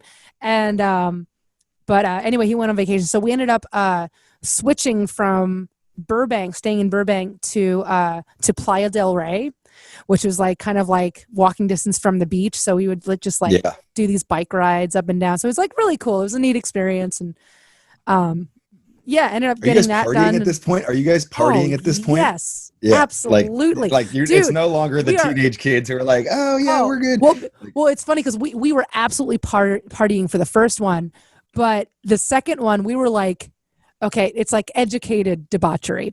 Because the first time it's like RJ had just like turned 21, I think, shortly before that first record. So like we were all like still like fairly new to the debauchery of tour. And we would be, but man, we parked up, we're like, and we had been touring, so we had a little bit of money saved up kind of thing. So we were just like, okay, we have like a budget for maybe we don't like go to the corner store this time. Maybe we go to Trader Joe's and get like buck chuck, and like, but a case of it, and let's have a bunch of our buddies down. And we had met a bunch of friends over the last album cycle. So we'd have parties and yeah, absolutely. Like there were many days where like, wait, do we gotta go? We gotta go to the studio today. Fuck, my head hurts. A lot of that $2 chuck. Yeah, it's it's good, but you don't finish the whole bottle. Which I ended. Speaking of debauchery, which ended up being, so there's a B-side on the second record called "Hate It When You See Me Cry," and we did a really weird job of making it an electric song. It was an acoustic song that I wrote on my bed after finishing a whole bottle of $2 chuck, and I played it into my my phone. And I don't remember doing this, but I sent it to my A&R guy. I sent it to Pete at like 4 a.m. I woke up the next morning hungover, and I don't recommend this as a writing style. I woke up the next morning hungover, and I have all these missed calls from Pete. And I'm like, and I remembered, I'm like, shit, why did I do that? That was so stupid of me. I'm sending him like not even demoed up things. And this is after we had like we were celebrating, like we just like finished the last song, whatever. And Pete was like, no, I love this song. Like, when did you demo this up? I'm like, I just did that last night. I'm sorry. And I'm like, and he's like, no, it was great. And like, we have to put this on as a B-side. And I'm like, oh shit. Nice. Well, I mean, it's not good to encourage me to do those things in that way. But yeah, there was a lot of that going on. And I don't know, we were excited, man. We were excited to see then what this one would do. And when we got out and started playing those songs live, we knew immediately. We called up our management shortly after the first couple shows of a tour that we were doing, that we were playing these new songs off of The Strange Case off the second record for the first time. And immediately it was like, I Miss the Misery was like absolutely like everybody was singing, and that song hadn't even been out yet, and and they were singing Love Bites, and they were singing all of these songs, and we had never experienced that. But usually it's like, okay, well, it's going to take people a couple times seeing us or like hearing the song to like actually be singing these choruses back. So I remember calling up management, just like, I think I know how this sequence is supposed to go. Like, we need to go with this one next and this one next, And so this is all before the record's even out. This is all before the record dropped. Gotcha. Okay, yeah, so gotcha. it's like we knew there was something that was going to happen with it, hopefully, but like we could feel like the momentum, and it was neat, man. It's like there was so many things that were still so new, but we felt like we had a little bit of an edge, under our belt. Is like, okay, like, we're gonna, it's like the first record, but like up a level, let's just do the thing. For sure. I mean, there's some great songwriting on there. Great. I mean, Here's to Us is still just like, it's a fucking it's a jam. Like that's a jam. Like Thanks, that's man. when I'm all hammered, I'm like, da, da, da. Like I covered it the other day and I had to tune it down quite a bit just to get into the to the bridge there. but That's I was awesome. like, I want I'm to sitting see there, that, David. I do this acoustic happy hour every Friday from 3 to 5. And so I'm just like, you know, I'm going to like, I fucking love this song. It's perfect for this moment. Like we're just drinking, we're hanging out. There's 1,000 everybody's people just watching doing me on their thing, Facebook Live. And I'm like, let's do it. And I got to say, even the first time I listened to that record, I remember that song came on and I was like, this is just like a great drinking song. Like this is just a good time. Feel good, like fucking everybody knows the chorus by the second time it comes around, and that's just like fucking great. I love Thanks, that. man. No, and like I was saying before, like that song ended up, it was just like we were talking about it, you know, like oh man, remember being like at the Oakwoods and like remember when Lee got fired, or like when that one producer was like this one producer guy like literally fell off the face of the earth making our first record. Like we weren't going in with him yet, but like he had agreed to do the record. Then all of a sudden like he got like scared and didn't do it. And like all of these things were happening. And like I was saying before, it's like we would go down, we would get a cheap thing of champagne and be like, well, here's to us guys, no matter what. It's still the four of us against the world, blah, blah, blah. So going into making the second record, I'm like, man, we're just all talking. We're just like, do you remember that? And like, we thought it was going to be all over. And here we are making our second record. How many people get to say that? That's so cool. And so like that's what ended up inspiring that song, you know, that ended up on the second record. But yeah, it's all a big journey, man. It really is. And it's interesting singing that song now. Like we did a couple of things a couple months ago and like kind of did some acoustic Here's to Us and whatever. And I'm like, oh yeah. And like even I remember getting asked about, there's a specific line that I say, I think it's right before the second chorus where nothing lasts forever. And I remember being asked that during that second record cycle, like, why do you say that? Why do you say nothing lasts forever? That's kind of like negative. And it's like, they were like, well, nothing does. Like, and maybe it's because it's a negative thing and just reminding yourself that even though this is negative right now, nothing lasts forever. And I remember like first couple shows during lockdown singing that line and being like, oh yeah, that means something totally different now. You know, it's like, that song specifically doesn't mean the same thing as what we wrote it for now. It's still, there's something about it that you can relate to now. So yeah, it's interesting. I thought that line was perfect because it's like, you know, like you got to live in the moment, you know, like don't think that this is going to last forever. Like nobody should be thinking this is going to last forever. Appreciate like, it. And yeah, enjoy it. And the funniest thing about playing that song live is that there's a switch up that I do in between there's either all the times we messed up or all the times we fucked up, right? Every single time, without fail, my guys in my band cannot get that song, that line right, and all together saying the same thing to save their lives. Just can't do it. It's not going to happen. And it's ironic because you're literally saying all the times we fucked up. And I'm like, yeah, you fucked that up every single time, without fail. It's too confusing. When we went and we came to see you guys at the Warfield in San Francisco. That was obviously that's a big song for you guys. Like it's such a good crowd participation. I want to say there was another one too. Like was it a Hallelujah song that you guys did like a kind of, you guys like an extended jam in the middle of it and you kind of did like live? What am I thinking of? Yeah. Yeah, we do a lot of that stuff. Of a different song though. I want to say it was like Hallelujah or something. Oh, I'm not sure. We ended up doing that a lot when we were playing live. But we would have these moments in the set where we would kind of decide which song we were going to do it on. But basically it's like a free form jam. Oh, okay, cool. And so the idea is we're going to get off the train. We don't know how we're going to get back on the train.